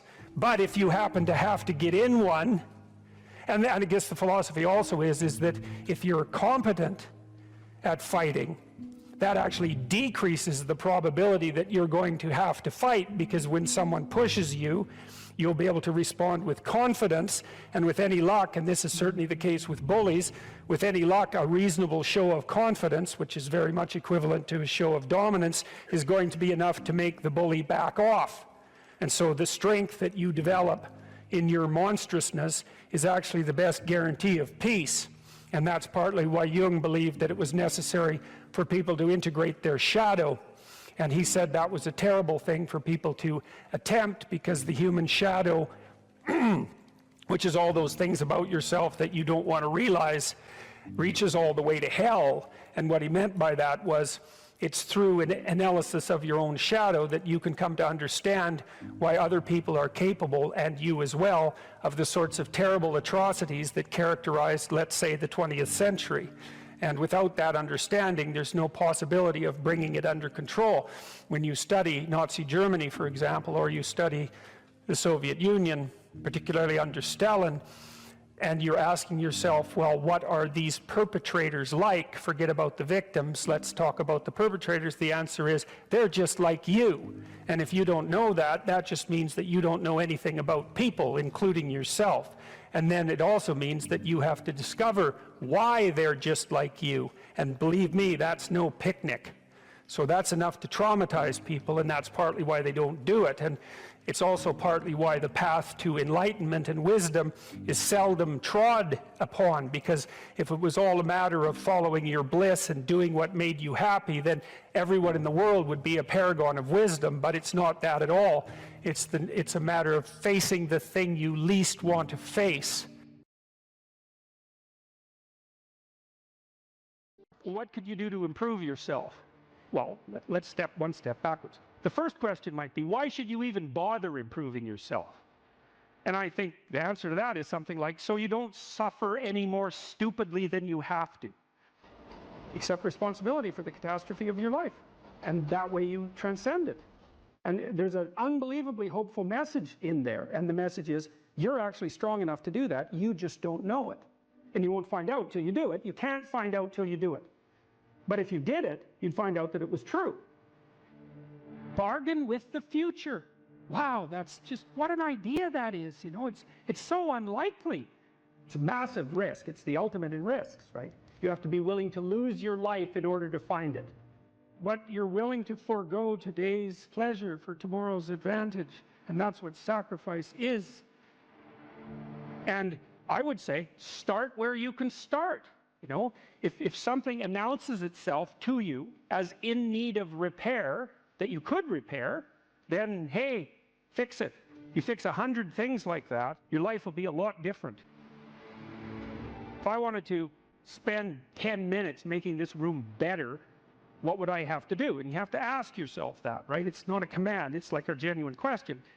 And things will pop out in the room that you know, like there's a stack of papers over there that's kind of bugging you, and you know that maybe a little order there would be a good thing. There's some rubbish behind your computer monitor that you haven't attended to for like 6 months, and the room would be slightly better if it was a little less dusty and the cables weren't all tangled up the same way. And if you allow yourself just to consider the expanse in which you exist at that moment, there'll be all sorts of things that'll pop out in it that you could just fix.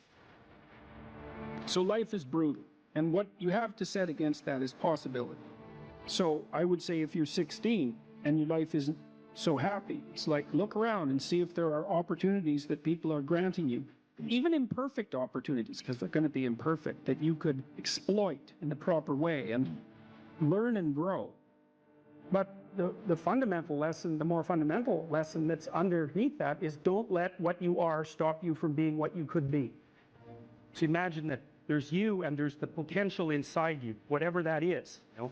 And potential is an interesting idea because it represents something that isn't yet real, yet we act like it's real. And that potential is partly what you could be if you interacted with the world in a manner that would gain you the most information. You take yourself and you put yourself in a new environment. New genes turn on in your nervous system. They encode for new proteins. And so you're full of biological potential that won't be realized unless you move yourself around in the world into different challenging circumstances, and that'll turn on different circuits. You know, I often tell people too, fix the things you repeat every day, because people tend to think of those as trivial. You get up, you brush your teeth, you have your breakfast, you know, you have your routines that you go through every day. Well, those probably constitute 50% of your life. And people think, well, they're mundane, I don't need to pay attention to them. It's like, no, that's exactly wrong. The things you do every day, those are the most important things you do. Hands down. All you have to do is do the arithmetic. You figure it out right away. So 100 adjustments to your broader domain of being, and there's a lot less rubbish around and a lot fewer traps for you to step into. Once you've got your mind and your emotions together, and once you're acting that out, then you can extend what you're willing to consider yourself and start fixing up the things that are part of your broader extent. While you're experiencing things announce themselves as in need of repair, doesn't mean that it's you right then and there that should repair them. You have to have some humility. You don't walk up to a helicopter that isn't working and just start tinkering away with it. You have to stay within your domain of competence. But most of the time, if people look at their lives, it's a very interesting thing to do. I like the idea of the room because you can do that at the drop of a hat. You know, go back to where you live and sit down and think, okay, I'm going to make this place better for half an hour. What should I do?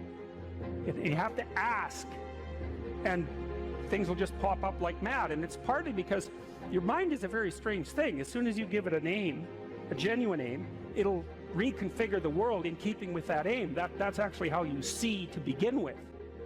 And so if you set it a task, especially, you have to be genuine about it, which is why you have to bring your thoughts and emotions together, and then you have to get them in your body so you're acting consistently. You have to be genuine about the aim, but once you aim, the world will reconfigure itself around that aim, which is very strange. And it's technically true. And so I think that you can, in fact, decide to take on the load that's optimally meaningful if you want, and then you get to have your cake and eat it too. You're on the pathway to continual incremental improvement. You only have to burn off a feather at a time instead of having the whole bloody thing burst into flames. It's a constant source of renewal. And there's an idea that to be renewed, you have to drink the water of life. That's an old mythological idea. Chaos is water. Water is chaos. Water is what washes away too much order. And to stay continually refreshed by the water of life is to take on exactly the right amount of chaos to make sure that your garden is properly nourished. And I think meaning is actually the marker of that. You don't choose your interests, they choose you. And that's really worth thinking about too, man, because, you know, it's really hard to get interested in something you're not interested in, even if you know there's a good reason for it. You know, you're studying for an exam, you find the material boring, anything will be more interesting than the study. Even though you know that that's what you need to do, you can't voluntarily grab yourself by the scruff of the neck, let's say, and shake yourself and say, sit down and concentrate. Your mind will just go everywhere. But then if you're interested in something, and even if it's something you shouldn't be interested in, because that happens all the time, then it's like you're a laser focused, man. You can pay attention forever. You can work until you're exhausted. You won't even notice it, and you remember everything.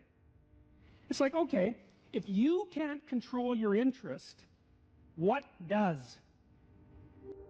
Your interest was being manipulated behind the scenes by unseen forces that were associated with your characterological development across time. That was the manifestation of the self.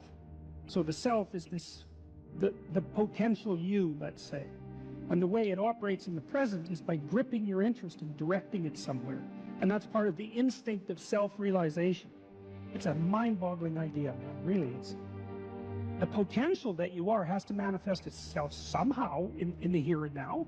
It has to. And what better way than by directing your attention? You know, it's like, it seems like this might be useful for you. Maybe you get attracted to this person. Maybe you admire this person. That happens with kids a lot. They'll admire someone and then copy them.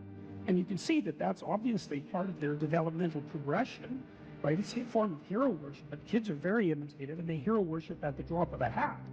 And so they're entranced by the next stage of development. And if they see someone who embodies that, especially if it's in the zone of proximal development, it's something they could achieve, stretching a bit. They find someone who embodies that next stage of development, and then they start to imitate them and act like them. Well, adults are no different. We're no different. We do it at a perhaps more abstract and sophisticated level.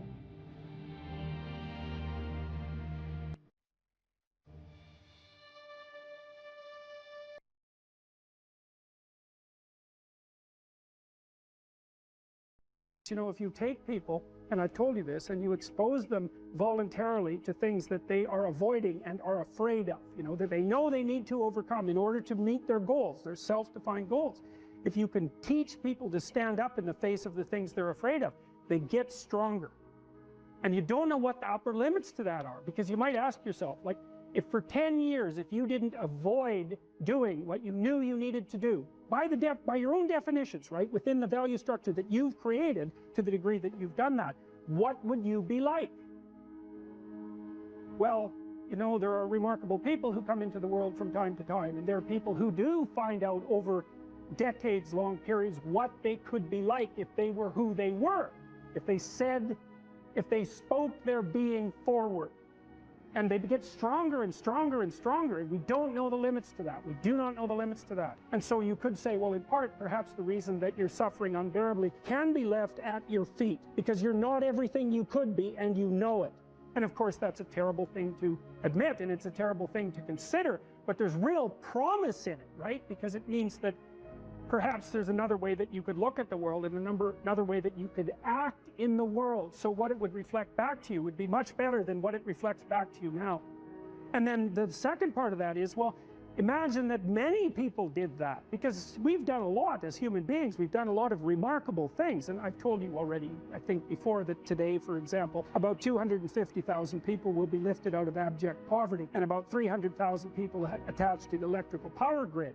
We're lifting people out of poverty collectively at a faster rate that's ever occurred in the history of humankind by a huge margin. And that's been going on unbelievably quickly since the year 2000. The UN had planned to have poverty between 2000 and 2015, and it was accomplished by 2013. So there's inequality developing in many places, and you hear lots of political agitation about that. But overall, the tide is lifting everyone up, and that's a great thing. We have no idea how fast we can multiply that, if people got their act together and really aimed at it. Because, you know, my experience is with people that we're probably running at about 51% of our capacity. I mean, you can think about this yourselves. I often ask undergraduates how many hours a day you waste or how many hours a week you waste. And the classic answer is something like 4 to 6 hours a day. You know, inefficient studying, watching things on YouTube that not only do you not want to watch, that you don't even care about, that make you feel horrible about watching after you're done. That's probably 4 hours right there.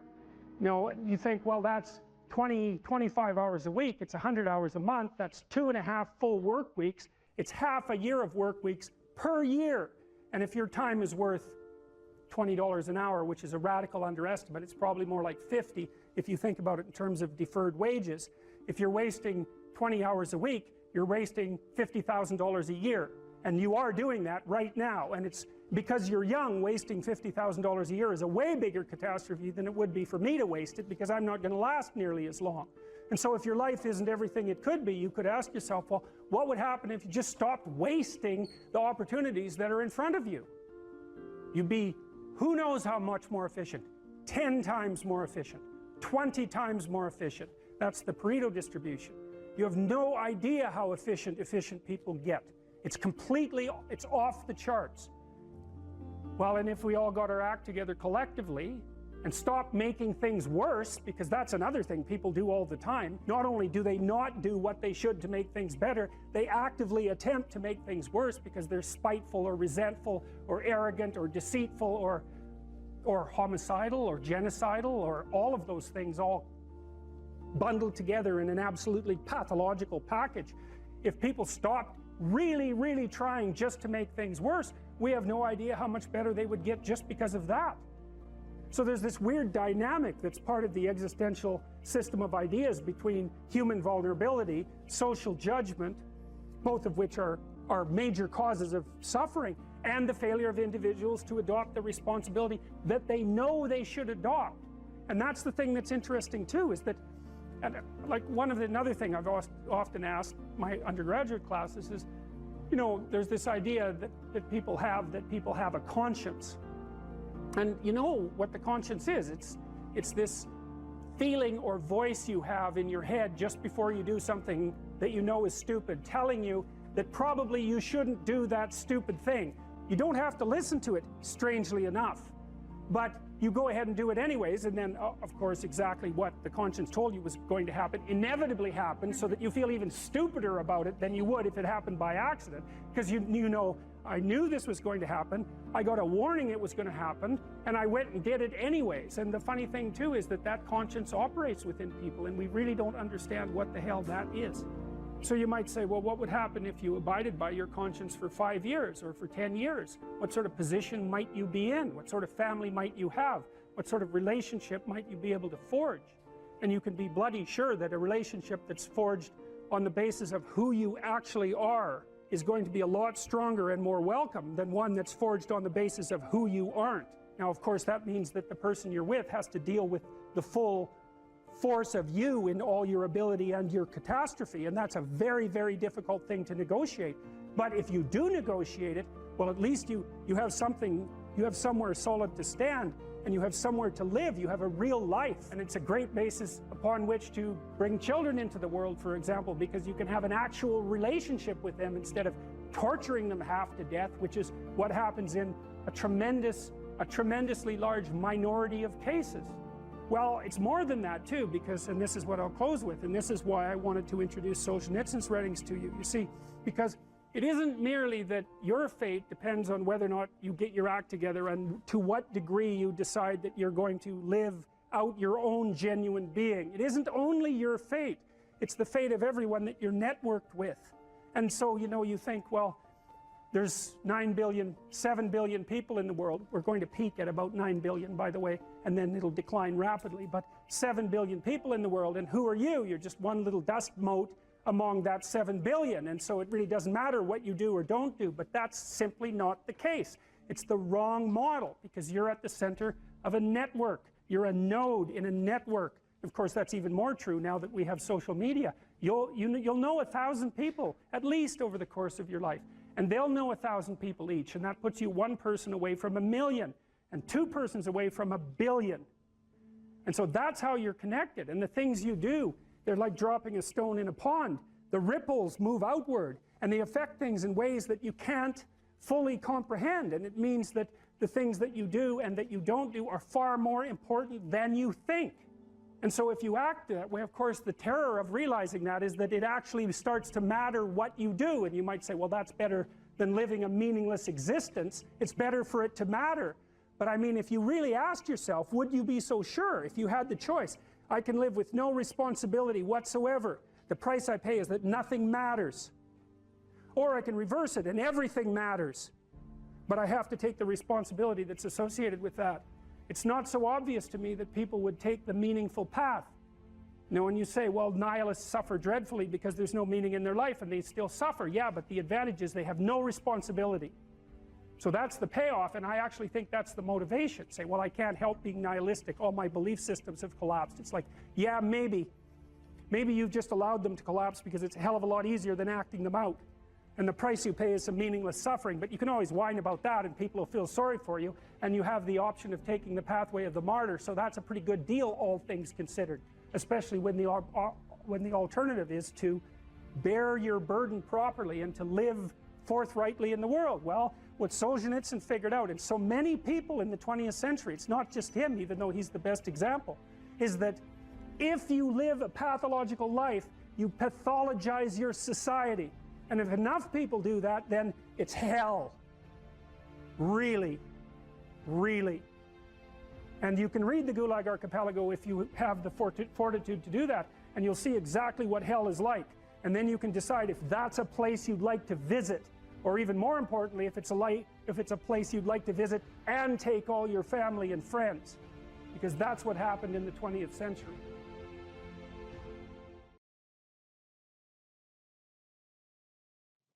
Okay, well, so that's another issue in some sense that seems to make the postmodernist critique even more correct. How in the world are you going to extract out a canonical interpretation of something like that? It's like it's not possible. But here's the issue, as far as I can tell. So the postmodernists extended that critique to the world. They said, look, well, a text is complicated enough. You can't extract out a canonical interpretation. What about the world? The world's way more complicated than a text, and so there's an infinite number of ways that you can look at the world. And so how do we know that any one way is better than any other way? And that's a good question. Now, the postmodern answer was we can't. And that's not a good answer, because you drown in chaos under those circumstances, right? You can't make sense of anything. And that's not good, because it's not neutral to not make sense of things. It's very anxiety-provoking. It's very depressing, because if things are so chaotic that you can't get a handle on them, your body defaults into emergency preparation mode, and your heart rate goes up and your immune system stops working, and like you burn yourself out, you age rapidly because you're surrounded by nothing you can control. That's an existential crisis, right? It's anxiety-provoking and depressing, very hard on people. And even more than that, it turns out that the way that we're constructed neurophysiologically is that we don't experience any positive emotion unless we have an aim and we can see ourselves progressing towards that aim. It isn't precisely attaining the aim that makes us happy. As you all know, if you've ever attained anything, because as soon as you attain it, then the whole little game ends, then you have to come up with another game, right? So it's Sisyphus. And that's okay, but it does show that the attainment can't be the thing that drives you, because it collapses the game. That's what happens when you graduate from university. It's like you're king of the mountain for one day, and then you're like surf at Starbucks for the next 5 years, you know? So, yeah. So what happens is that human beings are weird creatures, because we're much more activated by having an aim and moving towards it than we are by attainment. And what that means is you have to have an aim, and that means you have to have an interpretation. And it also means that the nobler the aim, that's one way of thinking about it, the better your life. And that's a really interesting thing to know, because, you know, you've heard ever since you were tiny that you should act like a good person, and you shouldn't lie, for example. And you might think, well, why the hell should I act like a good person, and why not lie? I mean, even a 3-year-old can ask that question, because smart kids learn to lie earlier, by the way. And they think, well, why not twist the fabric of reality so that it serves your specific short-term needs? I mean, that's a great question. Why not do that? Why act morally? If you can get away with something and it brings you closer to something you want, well, why not do it? These are good questions. It's not self-evident. Well, it seems to me tied in with what I just mentioned. It's like you destabilize yourself and things become chaotic. That's not good. And if you don't have a noble aim, then you have nothing but shallow, trivial pleasures, and they don't sustain you. And that's not good, because life is so difficult, it's so much suffering, it's so complex. It ends, and everyone dies, and it's painful. It's like, without a noble aim, how can you withstand any of that? You can't. You become desperate, and once you become desperate, things go from bad to worse very rapidly when you become desperate. And so there's the idea of the noble aim. And it's not something, it's something that's necessary. It's the bread that people cannot live without, right? That's not physical bread. It's the noble aim. And what is that? Well, it was encapsulated in part in the story of Marduk. It's to pay attention. It's to speak properly. It's to confront chaos. It's to make a better world. It's something like that. And that's enough of a noble aim so that you can stand up without, cringing at the very thought of your own existence, so that you can do something that's worthwhile to justify your wretched position on the planet. So now the literary issue is that, so look, you take a text, you can interpret it a variety of ways, but that's not right. This is where the postmodernists went wrong, because what you're looking for in a text, and in the world for that matter, is sufficient order and direction. So then we have to think, well, what does sufficient order and direction means? Well, you don't want to suffer so much that your life is unbearable, right? That just seems self-evident. Pain argues for itself. I think of pain as the fundamental reality because no one disputes it, right? I mean, even if you say that you don't believe in pain, it doesn't help when you're in pain. You still believe in it, right? You can't pry it up with logic and rationality. It just stands forth as what the fundament of existence, and that's actually quite useful to know. Say, well, you don't want any more of that than is absolutely necessary. And I think that's self-evident. And then you say, well, wait a minute, it's more complicated than that. You don't want any more of that that's necessary today, but also not tomorrow, and not next week, and not next month, and not next year. So however you act now, better not compromise how you're going to be in a year, because that would just be counterproductive. That's part of the problem with short-term pleasures, right? It's like act in haste, repent at leisure. Everyone knows exactly what that means. So you have to act in a way that works now and tomorrow and next week and next month and so forth. And so you have to take your future self into account. And human beings can do that. And taking your future self into account isn't much different than taking other people into account, right? Because I remember there's this Simpson episode, and Homer downs a quart of mayonnaise and vodka. And he says, Marge says, you shouldn't really do that. And Homer says, that's a problem for future Homer. I'm sure glad I'm not that guy.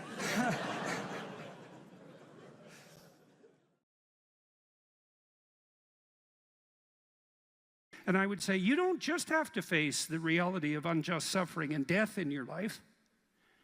You have to face the reality of hell. And you might say, well, I don't believe in hell. It's like, well, do you believe in Nazi Germany? Do you believe in the Stalinist Soviet Union or Maoist China or Cambodia? That's hell. And you can assess that more deeply. You could say, well, that's not even hell. That's not as precise a formulation of hell as you might be able to conceptualize. Hell is actually participation in the process that led to the establishment of those countries. And that's something that human beings do. And the fact that we do that is something we have to face. And maybe that's even worse than death. And I think you can make a case for that. I really do. I think there are things in life that are worse than death. There are things in life that are worse than unjust suffering and death. And the things that lead to hell are worse. And you might think, well, I don't have to worry about that. It's like, yeah, you do, as a matter of fact, because you're going to face those things too. And You're going to face that when you face your own malevolence, which you will, and you're going to face that when you face the malevolence of others, including the mob. And some of that's just death and tragedy, and some of it is something far darker and deeper than that. And so, yeah, you face that. And so that's kind of interesting.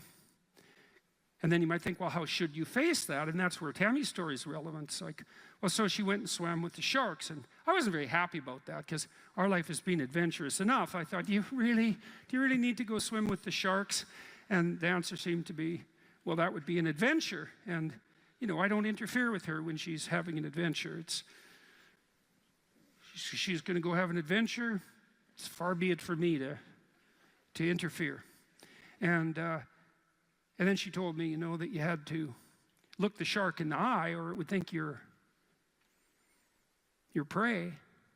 Think, well, what do you have to look in the eye so you're not prey?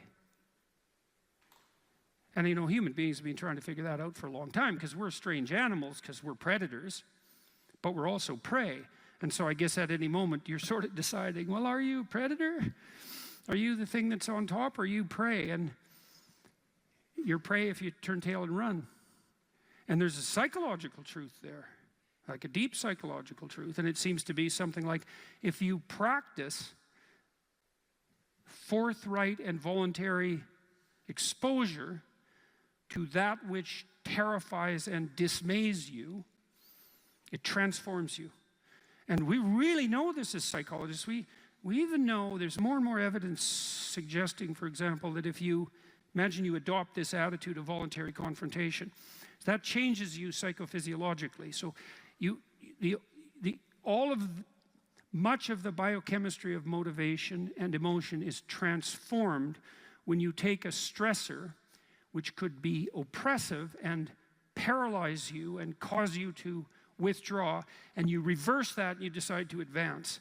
It's like a different spirit inhabits you. And I mean this physiologically. There's a whole different pattern of being that makes itself manifest in you neurologically and psychophysiologically and pharmacologically. So you take it on as a challenge, right? And that transforms you at a cellular level too, because one of the things we've discovered in recent years is that if you do something new and complex, then that turns on that parts of your DNA that haven't produced proteins before will start producing new proteins and reconstruct you from the cellular level up. So it's a deep transformation, and we have no idea how deep. And again, you could ask yourself, if you didn't withdraw in fear from anything from everything that life threw at you, who could you become? And I would say that's the central religious question in some real deep sense. You know, are more things thrown at us than we can manage? Well, that's a tricky question, because pretty dreadful things are thrown our way. And you might say, well, that's just presents an insuperable barrier to progress. That's not very helpful, because you're alive, here you are, you got these problems to contend with, and if it's an impossible task, then how could you be anything but hopeless and desperate? But then you think, well, wait a second, how would things transform if I took this on as a voluntary adventure? You know, regardless of its scope, and the scope would include unjust suffering, death, and hell. And that's not just some religious or metaphysical vision. It's like, no, you're actually going to have to contend with that in your life, in whatever way those things make themselves manifest to you personally. That's coming, man. And so maybe you better get prepared. And then the question might be, well, what would happen if you got prepared? And the answer might be, you'd be prepared. And I think the religious enterprise in its deepest sense is that process of preparation. And you know, you might want to even push that a bit farther. You might say, well, not only do you want to get prepared for what's coming your way, but you want to be so prepared that when it comes your way, that it doesn't make you bitter and resentful and tempted by the desire to walk the path that would make all of that even worse. And so you might say, well, if you could really face up to what you need to face up to, not only could you turn yourself into one that could bear the catastrophe of life and exposure to hell, but maybe you could turn yourself into someone who would still do good even while facing those things. And that's a pretty noble goal, you know, because it's realistic. It's not naive at all. It says, look, man, you know, trouble's coming your way, and it's real. And yet it's possible that you could confront that and still do good in the deepest sense. It's like, well, that's quite something. It would be really quite something if that's true. And one of the preconditions of that would be faith, I suppose. And in some sense, that's what Tammy was manifesting when she went down and swam with the sharks. The faith that if she looked the bloody predator in the eye, that would solve the problem. And then you think too, well, could it be any other way? It's like, well, we have all these problems in our lives, and we could think there's two possible ways of approaching those problems. One would be we just ignore them in the hopes they would, what, go away? Well, and no one thinks that's, no one who isn't a child thinks that, and very few children. Nobody believes that. We know perfectly well that if you got to face something, man, you better face it. And if you're going to face it, that's probably the best pathway forward. And then you might think, well, what does that mean ultimately? And it might mean something like, face it, you know, as deeply as you possibly can and as voluntarily as you possibly can. And there's an element of faith in that because you have to put yourself on the line. But you're kind of stuck with that anyways. You know, that's the rub. What has been your experience with dealing with these men who have these nice guy tendencies, who can't stand up for themselves, who their moms raised them to be this type of anti-man? Yeah, well, sometimes that can also be temperamental, right? Because if a man happens to be high in agreeableness, this is also true of women. They're much more conflict averse and they're nicer in their temperament. So if you get an agreeable boy, let's say, who also has a doting mother, then you might have that problem. There's other ways of having that problem, but that's one way. Well, when I saw people like that in therapy, they were often resentful and angry and passive aggressive and getting in their own way, often to spite, you know, whoever was doting on them, let's say. And so the first thing I would do is listen to why they were there, and then start to unpack that anger, and then start to work with the individual to figure out how to voice that. You know, you have to separate out what's old history and useless, and what's just narcissism and infantilism from genuine concerns. But if you listen to people, they will sort that out for themselves. That's one of the cool things about being a therapist, is if you listen, that happens more or less by itself. And then as a behavioral psychologist, you know, maybe someone like that would need a raise, but would be afraid to ask their boss. Well, we just practice that. It's like, okay, well, first of all, why should your boss give you a raise? Like, there might be good reasons. He doesn't want to lose you because you're a good worker. Well, are you a good worker? And if you weren't, well, we'd solve that problem. Put yourself in a position where you deserve the raise. Okay, well, now you're too timid or you're too unskilled, because you have to differentiate those two things too, because some people who can't stand up for themselves actually don't know how, whereas others are afraid, and some are both. And so you have to figure out, so some of it's skill training. Well, how do you actually ask your boss for a raise? Well, you tell the truth. That's the best way. You say, look, you know, here's what I'm doing. Here's why it's really useful for you. It looks like I'm somewhat underpaid in this role. That's demotivating me, possibly. I also have other options. I think I need, you know, 15% more, and I'm interested in moving up, and here's what I'll do for you if you do that. And so, you know, think about it. And then if your boss doesn't do that, and all that's true, well, then you should be assertive enough to find another job. Or maybe you look for another job before you even ask for the raise. Put your CV together, right? Update it so you're not afraid to look for another job. All this is strategic thinking. That was another thing that was really fun about clinical work. Most of my clients, they doubled or tripled their salaries within 3 or 4 years. You know, they worked at it. This wasn't nothing. This was major league strategic planning. And that was true for women and men, you know, so, and that's very fun to watch that happen. Think clearly about it, right? And get your act together, you know, and you got to see what's getting in your way. So maybe you're afraid to ask your boss for a raise because if he says no, you'd have to look for a job and you don't have your resume or CV updated. And the reason you don't have it updated is because you're embarrassed about the lacks in it, and you don't want to face the lacks because then you'd have to see how you didn't get educated properly because you were useless, and you'd have to take steps to rectify that, and like it's a real mess down there, right? The reasons you're not asking. So we'd lay that all out and then say, well, you're embarrassed about your resume. Well, update it and let's take a look at it. Okay, well, here's some holes and they're not good. What could you do to fix those? And then you break it down into small steps, right? Implementable steps. That's very practical. So that's a good thing to know. If you have your sights set on a goal, you'll move towards it if you break the steps down small enough so that even someone as useless as you will do it.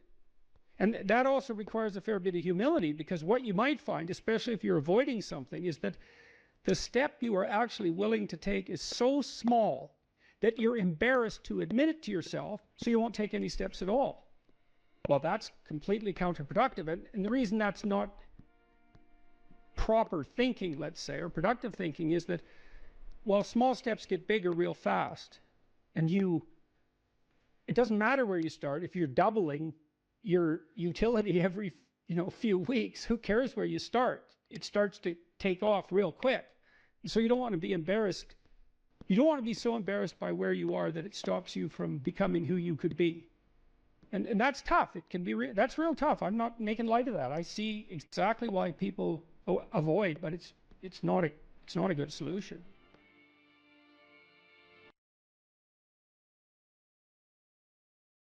You know, if you take people, and I told you this, and you expose them voluntarily to things that they are avoiding and are afraid of, that they know they need to overcome in order to meet their goals, their self-defined goals.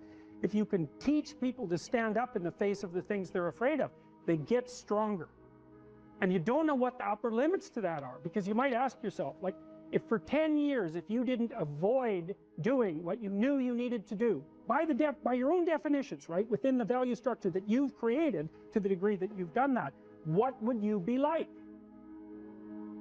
Well, there are remarkable people who come into the world from time to time, and there are people who do find out over decades-long periods what they could be like if they were who they were, if they spoke their being forward. And they get stronger and stronger and stronger, and we don't know the limits to that. We do not know the limits to that. And so you could say, well, in part, perhaps the reason that you're suffering unbearably can be left at your feet, because you're not everything you could be, and you know it. And of course, that's a terrible thing to admit, and it's a terrible thing to consider, but there's real promise in it, right? Because it means that perhaps there's another way that you could look at the world, and another way that you could act in the world. So what it would reflect back to you would be much better than what it reflects back to you now. And then the second part of that is, well, imagine that many people did that, because we've done a lot as human beings. We've done a lot of remarkable things. And I've told you already, I think before, that today, for example, about 250,000 people will be lifted out of abject poverty, and about 300,000 people attached to the electrical power grid. We're lifting people out of poverty collectively at a faster rate that's ever occurred in the history of humankind by a huge margin. And that's been going on unbelievably quickly since the year 2000. The UN had planned to have poverty between 2000 and 2015, and it was accomplished by 2013. So there's inequality developing in many places, and you hear lots of political agitation about that.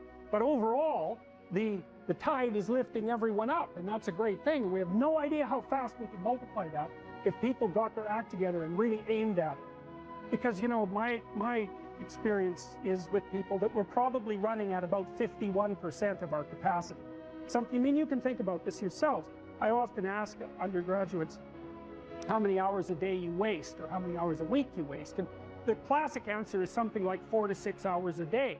Inefficient studying, watching things on YouTube that not only do you not want to watch, that you don't even care about, that make you feel horrible about watching after you're done. That's probably 4 hours right there. You think, well, that's 25 hours a week, it's 100 hours a month, that's 2.5 full work weeks, it's half a year of work weeks per year. And if your time is worth $20 an hour, which is a radical underestimate, it's probably more like 50 if you think about it in terms of deferred wages. If you're wasting 20 hours a week, you're wasting $50,000 a year. And you are doing that right now. And it's because you're young, wasting $50,000 a year is a way bigger catastrophe than it would be for me to waste it, because I'm not going to last nearly as long. And so if your life isn't everything it could be, you could ask yourself, well, what would happen if you just stopped wasting the opportunities that are in front of you? You'd be, who knows how much more efficient? 10 times more efficient, 20 times more efficient. That's the Pareto distribution. You have no idea how efficient people get. It's completely, it's off the charts. Well, and if we all got our act together collectively and stopped making things worse, because that's another thing people do all the time. Not only do they not do what they should to make things better, they actively attempt to make things worse because they're spiteful or resentful or arrogant or deceitful or homicidal or genocidal, or all of those things all bundled together in an absolutely pathological package. If people stopped really, really trying just to make things worse, we have no idea how much better they would get just because of that. So there's this weird dynamic that's part of the existential system of ideas between human vulnerability, social judgment, both of which are major causes of suffering, and the failure of individuals to adopt the responsibility that they know they should adopt. And that's the thing that's interesting too, is that, and like another thing I've often asked my undergraduate classes is, you know, there's this idea that people have a conscience. And you know what the conscience is. It's this feeling or voice you have in your head just before you do something that you know is stupid, telling you that probably you shouldn't do that stupid thing. You don't have to listen to it, strangely enough, but you go ahead and do it anyways, and then of course exactly what the conscience told you was going to happen inevitably happens, so that you feel even stupider about it than you would if it happened by accident, because you know, I knew this was going to happen, I got a warning it was going to happen, and I went and did it anyways. And the funny thing too is that conscience operates within people, and we really don't understand what the hell that is. So you might say, well, what would happen if you abided by your conscience for 5 years or for 10 years? What sort of position might you be in? What sort of family might you have? What sort of relationship might you be able to forge? And you can be bloody sure that a relationship that's forged on the basis of who you actually are is going to be a lot stronger and more welcome than one that's forged on the basis of who you aren't. Now, of course, that means that the person you're with has to deal with the full force of you in all your ability and your catastrophe, and that's a very, very difficult thing to negotiate. But if you do negotiate it, well, at least you have something, you have somewhere solid to stand, and you have somewhere to live, you have a real life, and it's a great basis upon which to bring children into the world, for example, because you can have an actual relationship with them instead of torturing them half to death, which is what happens in a tremendously large minority of cases.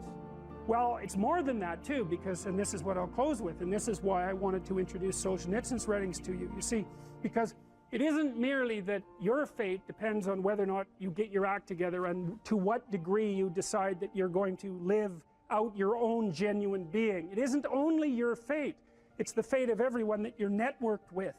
And so, you know, you think, well, there's 9 billion, 7 billion people in the world. We're going to peak at about 9 billion, by the way, and then it'll decline rapidly. But 7 billion people in the world, and who are you? You're just one little dust mote among that 7 billion. And so it really doesn't matter what you do or don't do, but that's simply not the case. It's the wrong model, because you're at the center of a network. You're a node in a network. Of course, that's even more true now that we have social media. You'll know 1,000 people, at least, over the course of your life. And they'll know 1,000 people each, and that puts you one person away from 1 million, and 2 persons away from 1 billion. And so that's how you're connected. And the things you do, they're like dropping a stone in a pond.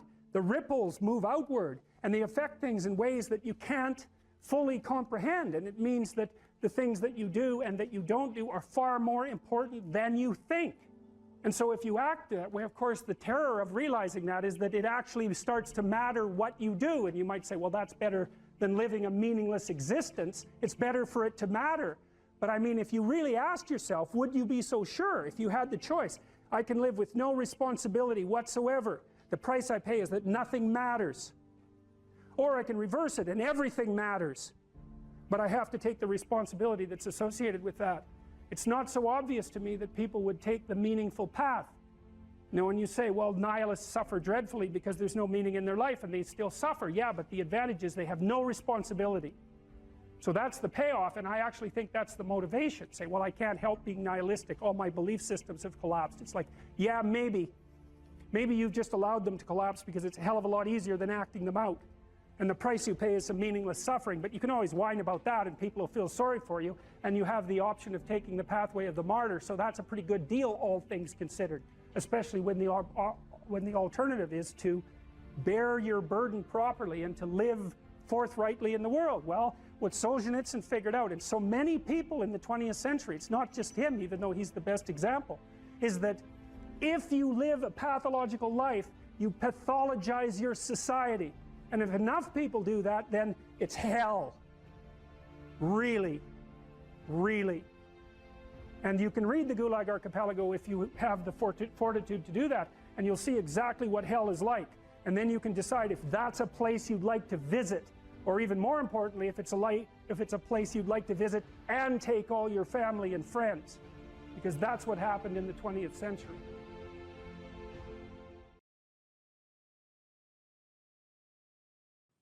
Young people always have a reason to be upset and cynical about the current state of affairs. And it's that way forever.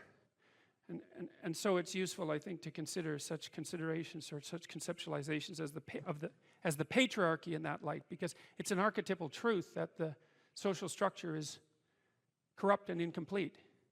And what that means is that it's something that you have to contend with every moment in some sense of your life.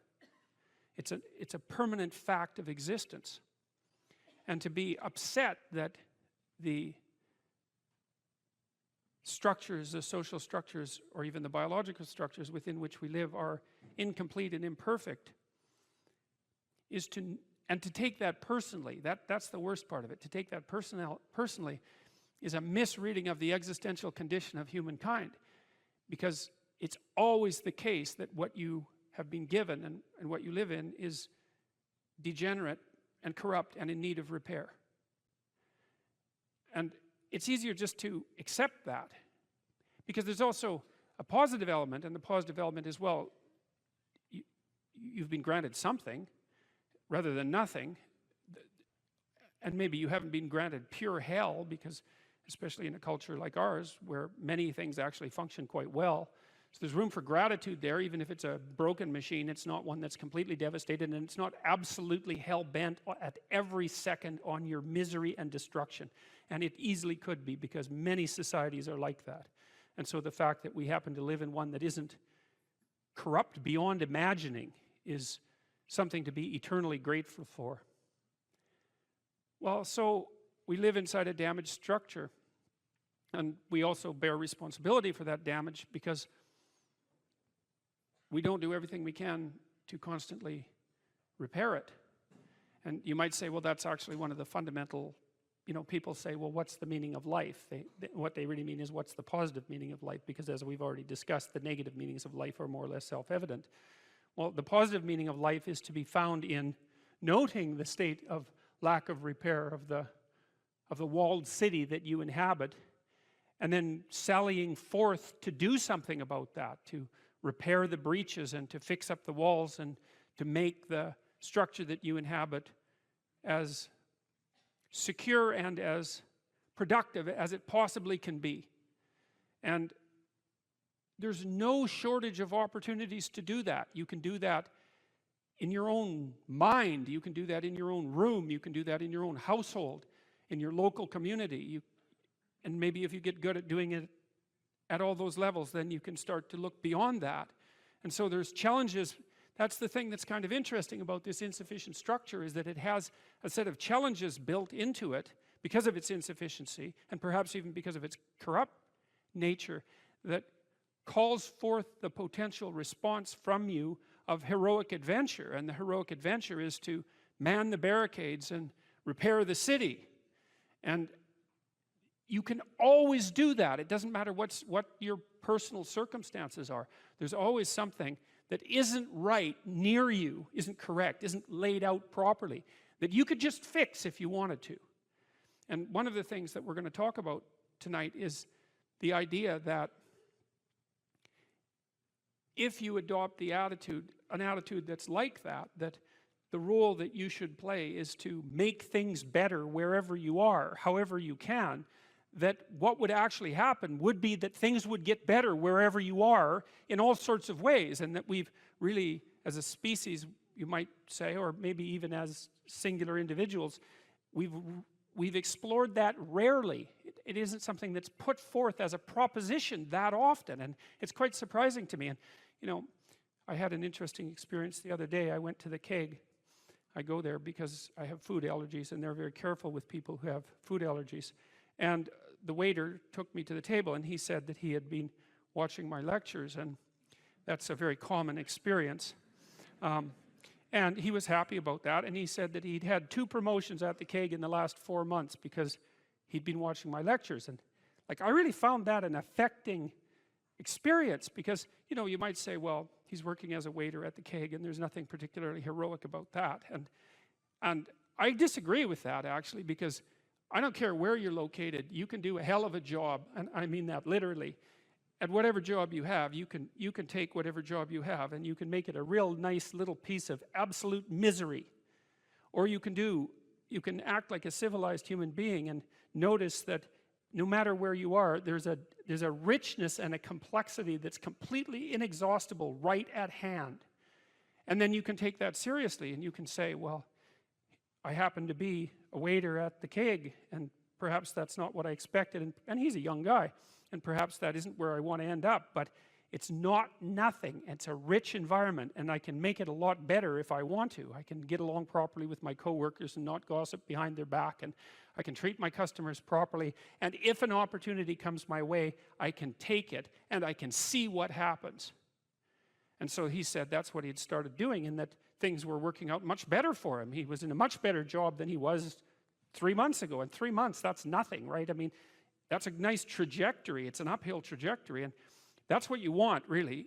An uphill trajectory is actually even better than being somewhere good, as far as I'm concerned, because one of the things that really makes your life meaningful is the clear realization that you're headed somewhere better than you are now. And then it's even better if you also understand that there's a direct causal relationship between the things that you're doing and the steepness of that incline. And so I get a lot of letters from people like that, and they're most frequently young men, although not always. And they say, well, you know, I've been listening to these lectures, and I decided that I'm going to try to take responsibility for my life, and so I've started to stop doing all the stupid things that I know that are stupid, that I know I shouldn't be doing, and I've started doing some of the things that aren't stupid that I know I should be doing, which seems pretty obvious, really, if you think about it.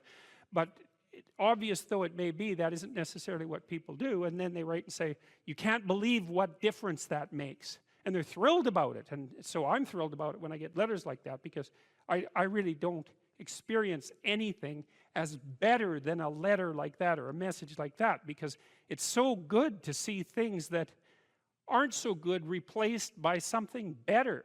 And I really do think it's an open question. I truly believe it's an open question to what degree we could make things better if that's what we actually aimed at doing. You know, in some of the stories that we've covered already, the story of Cain and Abel in particular is really an analysis of that problem, which is so remarkable. It occurs so early in this document. It's such a foundational story. And it basically says, well, there's 2 modes of being in the world, right? There's one where you adopt the responsibility for living properly, for being properly, and you make the sacrifices necessary for doing that, and then everything will flourish properly. And the other one is a pathway of resentment and bitterness and rejection and murder and genocide, and that just seems exactly right to me.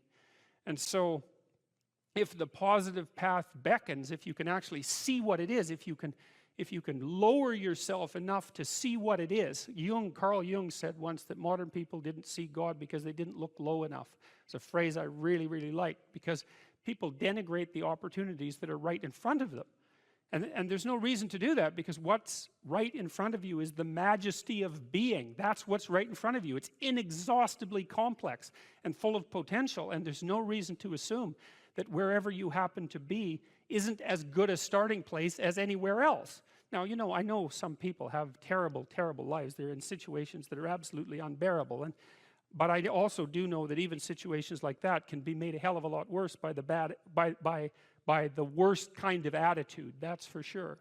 So anyway, so that's where you are. You're in a damaged structure. You're a damaged structure. You're in a damaged structure, but, you know, at least it's got some walls. You know, you're not being fed to the lions on a regular basis, so that's a good thing. And you can emerge forward, you know, heroically, magically, to confront the chaos that constantly threatens the structure within which you live, and you can free something as a consequence of that. You can learn something, you can strengthen yourself. That's the other thing, because what you're actually made of, in many ways, that what informs you, what you're made of, is what you encounter when you voluntarily encounter the unknown. And so the more you voluntarily encounter the unknown, the more you get made of, and the more you get made of, the more there is to you, and then the more you're good at encountering the unknown and restructuring order and calling forth proper order out of the potential of being. And God, you got to think, why wouldn't you do that, since you can do that? And it's an endless mystery. You know, I think part of it is that people, well, it's also encapsulated to some degree in the story of Adam and Eve, because what happens to Adam is when he becomes self-conscious, right? He becomes ashamed of himself and regards himself as a lowly sort of creature. And there's endless reasons why people would do that, because of course we're rife with imperfection, and so he hides from God. And I think that's actually the answer to the conundrum, which is that people don't aspire to the highest good because they're deeply ashamed of themselves and their weaknesses and their insufficiencies. And so that's not the only reason. I mean, there's the desire to avoid responsibility, and there's all the negative motivations as well, like resentment and hatred and the desire to make things worse. I don't want to, you know, give us too much of a break, but it's something like that. But it's okay to not be in a very good place if what you're trying to do with that not very good place is make it better. And one of the things I really have learned as a clinical psychologist is that you just cannot believe how powerful incremental progress is. You can do the calculations like, it's like compound interest, you know. If you make your life 0.1% better a week, man, in 2 or 3 years, you're in such a better place than you were that it isn't even like the same domain. And if you keep that up for 10 years or 20 years, you know, especially if you're young and you start early, you start to straighten yourself out and fix the things that you can fix. You can transform your lives in ways that are completely unimaginable. And God only knows what the upper limit of that is in terms of human possibility, because we are amazing creatures, you know, when we really get our act together and stop running at 10% of our capacity, you know. So that's what you do. You've got, you know, the fact that things aren't exactly the way they should be at least gives you something to do, you know, and that's maybe something great to do, because there's no shortage of suffering and trouble that besets the world that you could conceivably ameliorate in some way. And the utility and meaning, the utility of that and the intrinsic meaning of that is self-evident. So it also makes me curious about nihilism, for example, and despair, because, I mean, I understand those emotions, I understand them deeply, and the intellectual mindset that goes along with it, but they just seem beside the point to me in some sense, because there are so many things that need doing that all you really have to do is open your eyes and look at them and then decide that you're actually going to do something about them. And you might think, well, what's within my scope of influence is so trivial that it's not worth doing. It's like, it won't stay trivial for long if you do it. Not at all, and I don't think it's trivial to begin with. I don't think that I really don't believe that anything done right is trivial. And my experience in my life has been that anything I actually did paid off. It didn't pay off necessarily in the way that I expected it to pay off. That's a whole different story. But if it was genuine commitment to do something, even if it went sideways and the outcome was really something other than what I expected, the net consequence over time was nothing but good. So every new frontier that can be conquered is an advance forward, and there's no shortage of frontier because we're surrounded by the unknown. We're surrounded by our own ignorance, and we can continually move into that domain, into the domain of chaos, or we can restructure pathological order, and that's the secret to proper being. And so then you encounter chaos that way, you know, and then you can regard yourself as the sort of entity that, despite its insufficiency, has the capability to conquer chaos, despite the danger of that. That's the other thing, because the fact that you're fragile is actually a precondition for your heroism, because if you weren't fragile, then there'd be nothing heroic about doing something difficult, right? Because if you couldn't be hurt or damaged or defeated or end up in failure, then where's the moral courage in the endeavor? It has to be that the fragility is built into the courage, and so it's not a reason not to engage in it at all. In fact, quite the contrary. And so there's always people out there who are doing far better than you on pretty much anything you want to imagine. And if all you're doing is seeing yourself in their reflected light, let's say, then it's going to be pretty damn dismal. But it's not a good comparison because, well, first of all, there's danger in just comparing yourself to others, period, because they're not you, and God only knows what struggles they had to undertake to get to where they were, or what burdens they're currently carrying that you're not aware of. But you can certainly contrast yourself with yourself, and that's a lot better. It is the only way. Well, it's also the only way of really measuring anything approximating proper improvement. You can actually tell when you're a little better than you were yesterday. Right. And you can actually do that. That's another thing that's so interesting about it, is that you can actually make yourself a little better in some way, pretty much, well, I don't know if it's at every moment, but you can certainly do it every day. you're quite different from other people, and you shouldn't be comparing yourself to them because they're not like you. You know, they don't have your family. They don't have your temperament. They don't have your troubles. They don't have your abilities. The only person that has those is you. Compare yourself to who you were yesterday and not to who someone else is today. And see, that's a game you can win. Be careful who you share good news with, because you want to share good news with people who are going to be genuinely happy for you, and that's one way that you can identify those people who are on your side. Be careful who you share bad news with, because that's equally tricky. You know, you want someone who will listen to you when you're having trouble and allow you your grief, especially if it's a consequence of something tragic, and who won't try to one-up you, you know, because often when you're talking to people, they'll be thinking about what they have to say that's worse, and that's not helpful if you need a listening ear. Make one room in your house as beautiful as possible. I talked a lot already about the necessity of cleaning your room, which is, you know, in some sense a foolish piece of advice because it seems so obvious, but it's not obvious at all. And you'll find if you try it, especially if you're in a household that's not very functional, that you'll encounter obstacles that you couldn't imagine existed while you're trying to put your life in order. And you can take your surroundings beyond order and move towards beauty, and that's unbelievably useful.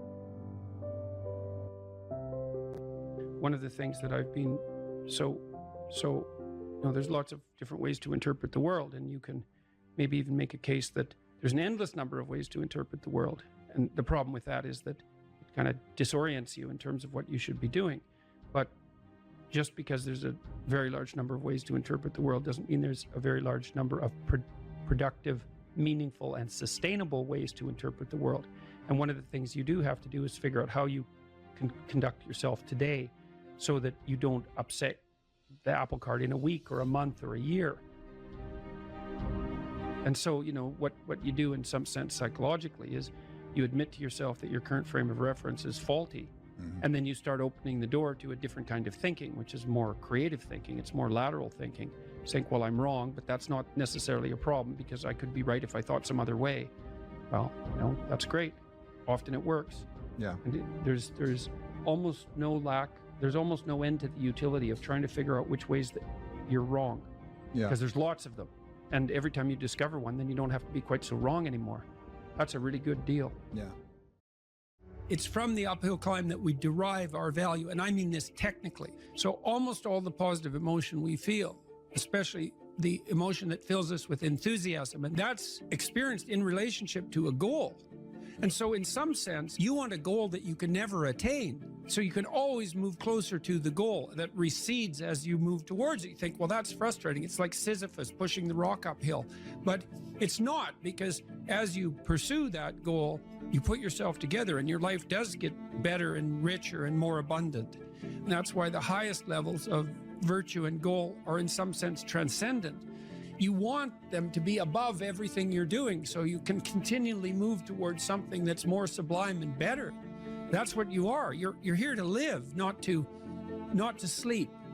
And the problem with the vision of Mai Tais on the beach is that, well, first of all, that's a vision of drug-induced unconsciousness. Second, it's only going to work for about a week. Third, you're going to be a laughingstock in a month and depressed and aimless and goalless. It's you want a horizon of ever expanding possibility.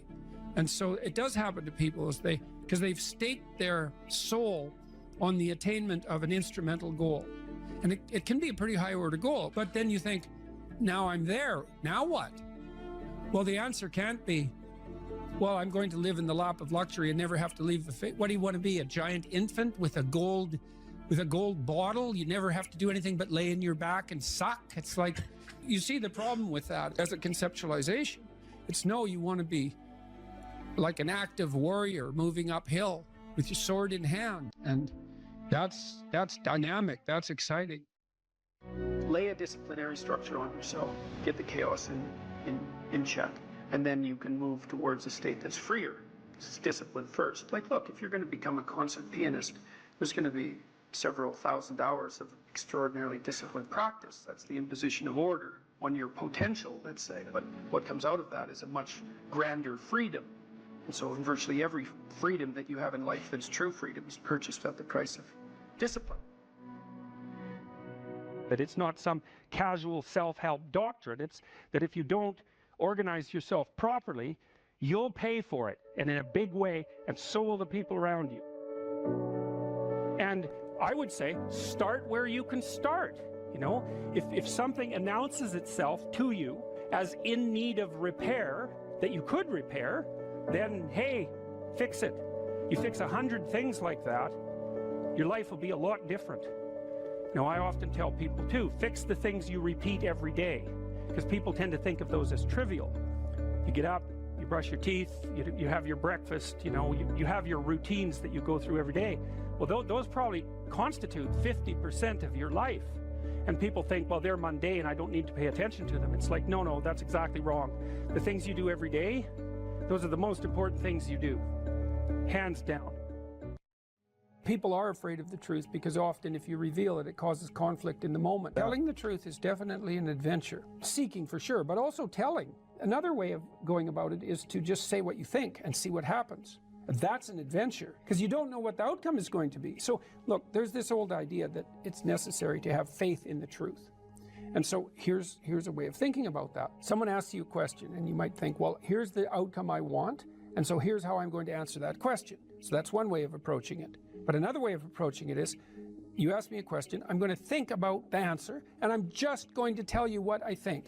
And it doesn't matter what the outcome is, because I'm willing to see what the outcome will be, predicated on the idea that there isn't a better outcome than the one that truth produces. Even if it's harsh and terrible in the short term, and sometimes it is, it's like there isn't a better way of doing it. Now, you might say, well, how do you know that? And the answer is, well, I don't know that. That's why it's an article of faith, because I believe, and I believe this deeply, the being that you produce as a consequence of telling the truth is good, by definition, even though it's harsh and often uncomfortable, because you get in trouble. One of the things that I've really learned recently, or learned to articulate better, is that there's a very tight relationship between aspiration and responsibility. The first question might be, do you need to aspire to something? And the answer is, well, yes, because you have to do something. If you just sit there, you'll die. You can't just sit there. You have to go act out in the world. Okay, so act towards what? Well, that's whatever your aspiration is. You have to have an aim. Okay, well, what should the aim be? Well, it should be something worth doing, let's say. Why do something that you don't feel is worth doing? What do you think's worth doing? Well, if you watch other people and you judge when they're doing something worthwhile, you usually judge them positively if you see that they're taking responsibility, at least for themselves. What, do you want to be completely useless so other people have to take care of you? That's pretty pathetic. And maybe you could get your act together so you're taking care of yourself and your family. And maybe you could even do better than that and take care of yourself and your family and your community. Well, good for you. That's responsibility, and that's an aim. Well, here's one of the things that's cool about that, is that your life doesn't have meaning without aspiration or an aim. Okay, so you need a hierarchy of values. There's got to be something at the top. It's got to be something important. If you don't have that, your life doesn't have any meaning. So if you criticize the hierarchy, or even the idea of hierarchy, you destroy the idea of aspiration, and then people have nothing. Well, that's not helpful. People are built for a struggle, and they're built for a weight, and you want to take on a heavy burden voluntarily. See if you can put yourself together. See what you can do out in the world while you're waiting to die. It's an all-in game. It better be worthwhile. The great people I know are brutally truthful to themselves and other people, and they have insanely adventurous lives. Get rid of everything you say that you only say to impress other people, and just see if you can say what you believe to be true. That's an adventure. That's the thing about the truth, you know? Well, you got to ask yourself, if you're not speaking the truth, who is it that's talking? If you're saying something that you do not believe to be true, it's not you talking. It's something else. It might be the part of you that wants to manipulate the other person into delivering what you think you want from them. Well, what is that spirit of manipulation that you've allowed to possess you? It's not you. Let's say you decide to live your whole life in that instrumental manner. You're going to craft your words like the student who says, well, I'm going to write what the professor wants to hear so I get the grade. It's like, well, you just turn yourself into that. Well, who is it that's doing that manipulating? It's not you, because those aren't your words. So even if you get the grade, it's not you that got the grade. It's the false you. It's the manipulative you. So you do that your whole life. You don't have your life. And then you think, well, God, that was a miserable life. I manipulated everybody. They were so damn stupid. They were sucked in by it. They're all contemptible. Everyone does it, you know, which they don't, by the way. And so that's a pathway to bitterness. Partly because if you're a manipulator and you use your language falsely, you don't live your own life. You live the life of whatever possesses you when you think it's you manipulating. And so you live the life of the spirit of manipulation. You know, maybe you're in California, see someone speeding down the road in a convertible Porsche, and you think, oh man, what a lucky bastard. And the truth of the matter is that he's thinking about wrapping his expensive sports car around the next cement pillar that he comes close to. You know, you can't tell, and people have hard lives, and even people who are comparatively fortunate have hard lives. And the ideal that you're observing that makes you jealous and resentful is in large part an illusion that's created by your own mind. You have to be careful of what you're jealous of, because you don't really know what it is. And then the other thing that's kind of useful is to understand you're quite different from other people, and you shouldn't be comparing yourself to them, because they're not like you. They don't have your family. They don't have your temperament. They don't have your troubles. They don't have your abilities. The only person that has those is you.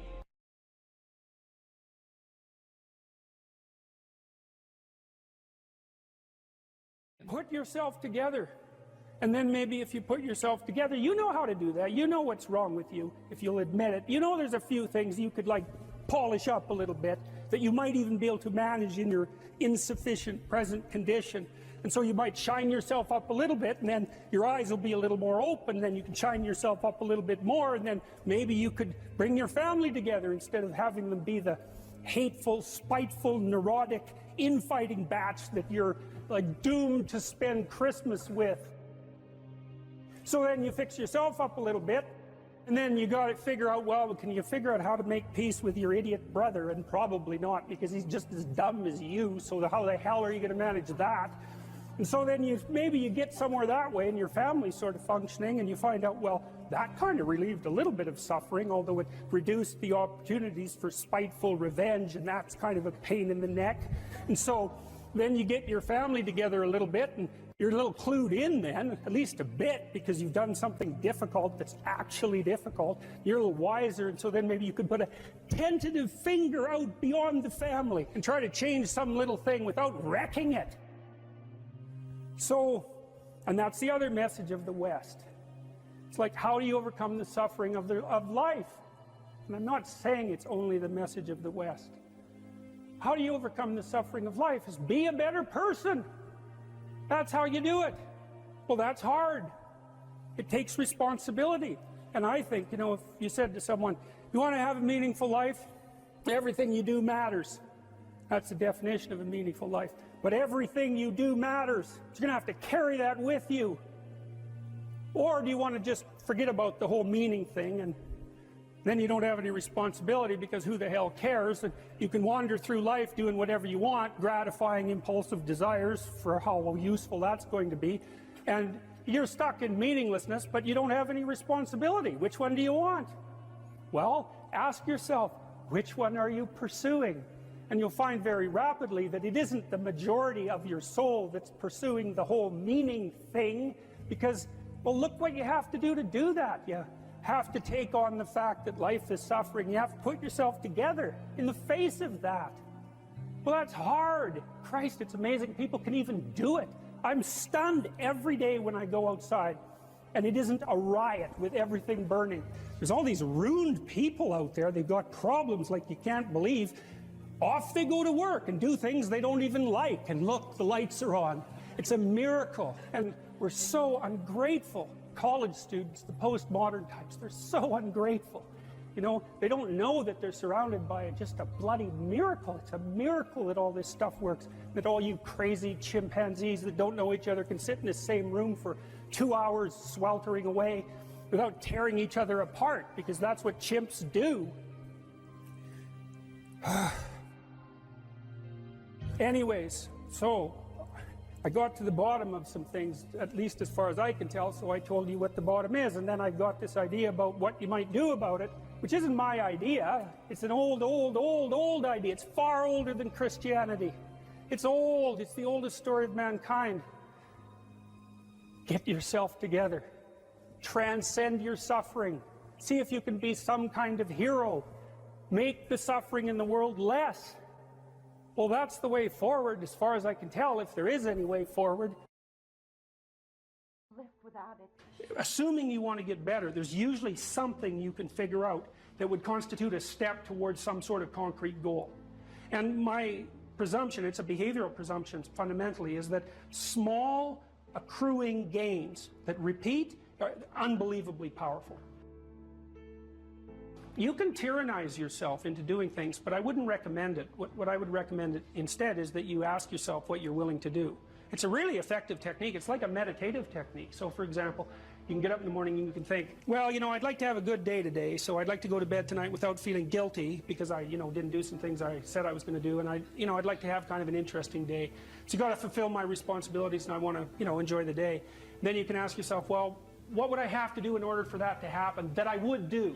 And the probability, if you practice this for 3 or 4 days, is your brain will just tell you. It'll say, well, you know, there's that piece of homework that you haven't done for like 3 weeks. You should knock that sucker off because it would only take you 10 minutes and you've been avoiding it and torturing yourself to death for 72 hours straight. And say, well, let's figure out what your aims are. You've got to have some aims, whatever they are. And they might say, well, I'm so depressed I don't have any aims. And then I say, well, pick the least objectionable of the aims and act it out for a while and see what happens. Because sometimes your emotional systems are so fouled up that you have to pretend.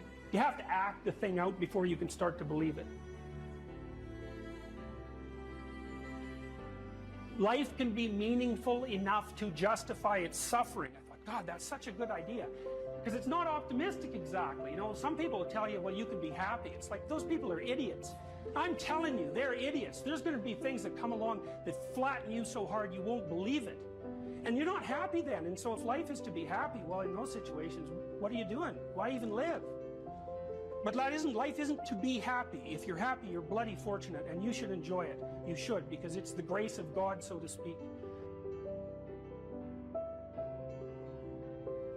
People know when they're doing something meaningful. They can tell, so why the hell don't they do meaningful things all the time? It seems obvious. You could do it. I mean, it's hard. you know, because other people want you to do other things, and it's a struggle, but everything's a struggle. Oh, I get it. I see why. It took me about 10 years to figure this out. People have a choice. Choice number one, nothing you do means anything. Well, that's kind of a drag, right? It's meaninglessness of life and all that, existential angst. You know, that's kind of a pain. But the upside of nothing that you do is meaningful is you don't have to do anything. You've got no responsibility. Now, you have to suffer because things are meaningless, but that's a small price to pay. The alternative is everything you do matters. Really. If you make a mistake, it's a real mistake. If you betray someone, you tilt the world a little more sharply towards evil rather than good. It matters what you do. Well, if you buy that, then you can have a meaningful life. But there's no mucking around. It means responsibility. It means that the decisions you make are important. It means that when you do something wrong, it's wrong. Well, do you want that?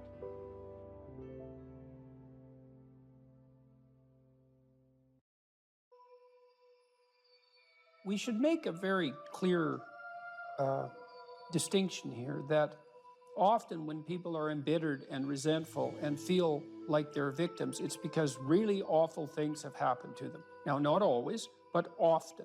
And so then the question is, well, if you're in a situation and something really awful is happened to you or has happened to you, then, well, why shouldn't you feel like a victim? And is there a better alternative? And part of what you were trying to lay out in this part of the book is what those better alternatives are. So part of looking for that hero is to find out from someone else's example. In your case, it was your mother, but these other sources that you described of people who were in a sort of hell in an undeniable sense, but who chose in a very real way to make it as good as it could possibly be given the circumstances. And so they had to turn to sources of power, let's say, and strength and fortitude and resilience that weren't, in some sense, obviously associated with the catastrophe. I mean, in your mother's case, it's a pretty tragic situation. She's a young mother, she has young kids, now she has breast cancer, and she fights a losing battle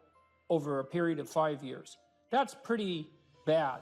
And then you have to ask yourself, given that that's obviously pretty bad, how is it even possible that someone could handle that with not only grace and courage, but the kind of grace and courage that leaves their children with an immovable sense of the ability to prevail in the face of the deepest adversity? I mean, that's really something. You said here, thousands have come before you and they did just fine. So quit your complaining. And it's not because you have nothing to complain about. That's not the case. It's that that's not the right approach. The fact is, and this is such an optimistic fact, as well as a judgment in some sense, the fact is that if someone else can do it, so can you. And that's something, right? If you're reading about the great heroes in history, people who are in these terrible situations, and you see someone rise to the occasion, and then you can say, well, that was a person who did that, and I'm a person, and so maybe I have that capacity too, even though I don't know how to approach it. And then some of the rest of your book, much of the rest of your book, I would say in some sense is a guide to help people figure out how they could approach that. One of the things you point out first is, well, notice who you admire. And then maybe try consciously practicing becoming like that. And you know, people are very, very, very, very tough. And it turns out that if you face things, that you can put up with a lot more than you think you can put up with, and you can do it without becoming corrupted. And she did recover quite fully, and much as a consequence of her own machinations, because she figured out what was wrong with her and then took the necessary steps to fix it, which is nothing short of a bloody miracle as far as I'm concerned. And anyways, part of the cat bit is I actually start by talking about our dog, who actually died about a year ago, but he's still alive in the book. I let people know, because dog lovers love dogs, and if you love cats, then they think you don't like dogs, and then they think they don't like you. So I also point out at the beginning of the chapter that, if you want to pet a dog, on the street, that's okay too, so you don't have to get up in arms about it. But the idea is that, you know, you have to be alert when you're suffering. You have to be alert to the beauty in life, the unexpected beauty in life. And that's kind of what I was trying to get across with the idea of the cat. There's this cat that lives across the street from us called Ginger, and Ginger's a Siamese cat. And cats really aren't domesticated, technically speaking. They're still wild animals, but they kind of like people. God only knows why, but they do, you know. And so Ginger will come wandering over, and our dog looks at her, but they're friends, and she rolls over on his back, and Seiko used to, you know, nose her a bit, and then she'd kind of mosey over and let you pet her if she was feeling like it that day. And you know, you have to look for those that little bit of sparkling crystal in the darkness when things are bad. You have to look and see where things are still beautiful and where there's still something that's sustaining. And you know, you narrow your time frame and you be grateful for what you have, and that can get you through some very dark times, and maybe even successfully if you're lucky. But even if unsuccessfully, then maybe it's only tragic and not absolute hell. And you can do that, you know, in the worst situation. You can make it only tragic and not hell. And there's a big gap between tragedy and hell. You know, there's nothing worse at a deathbed than to see the people there fighting. The death is bad enough, but you can take that, as terrible as it is, and make it into something that's absolutely unbearable. And maybe I think, and this is sort of what I closed the book with, this idea is that if we didn't all attempt to make terrible things even worse than they are, then maybe we could tolerate the terrible things that we have to put up with in order to exist, and maybe we could make the world into a better place, you know. And it's what we should be doing and what we could be doing, because we don't have anything better to do. And that's what the book is about, and that's the end of 12 Rules for Life.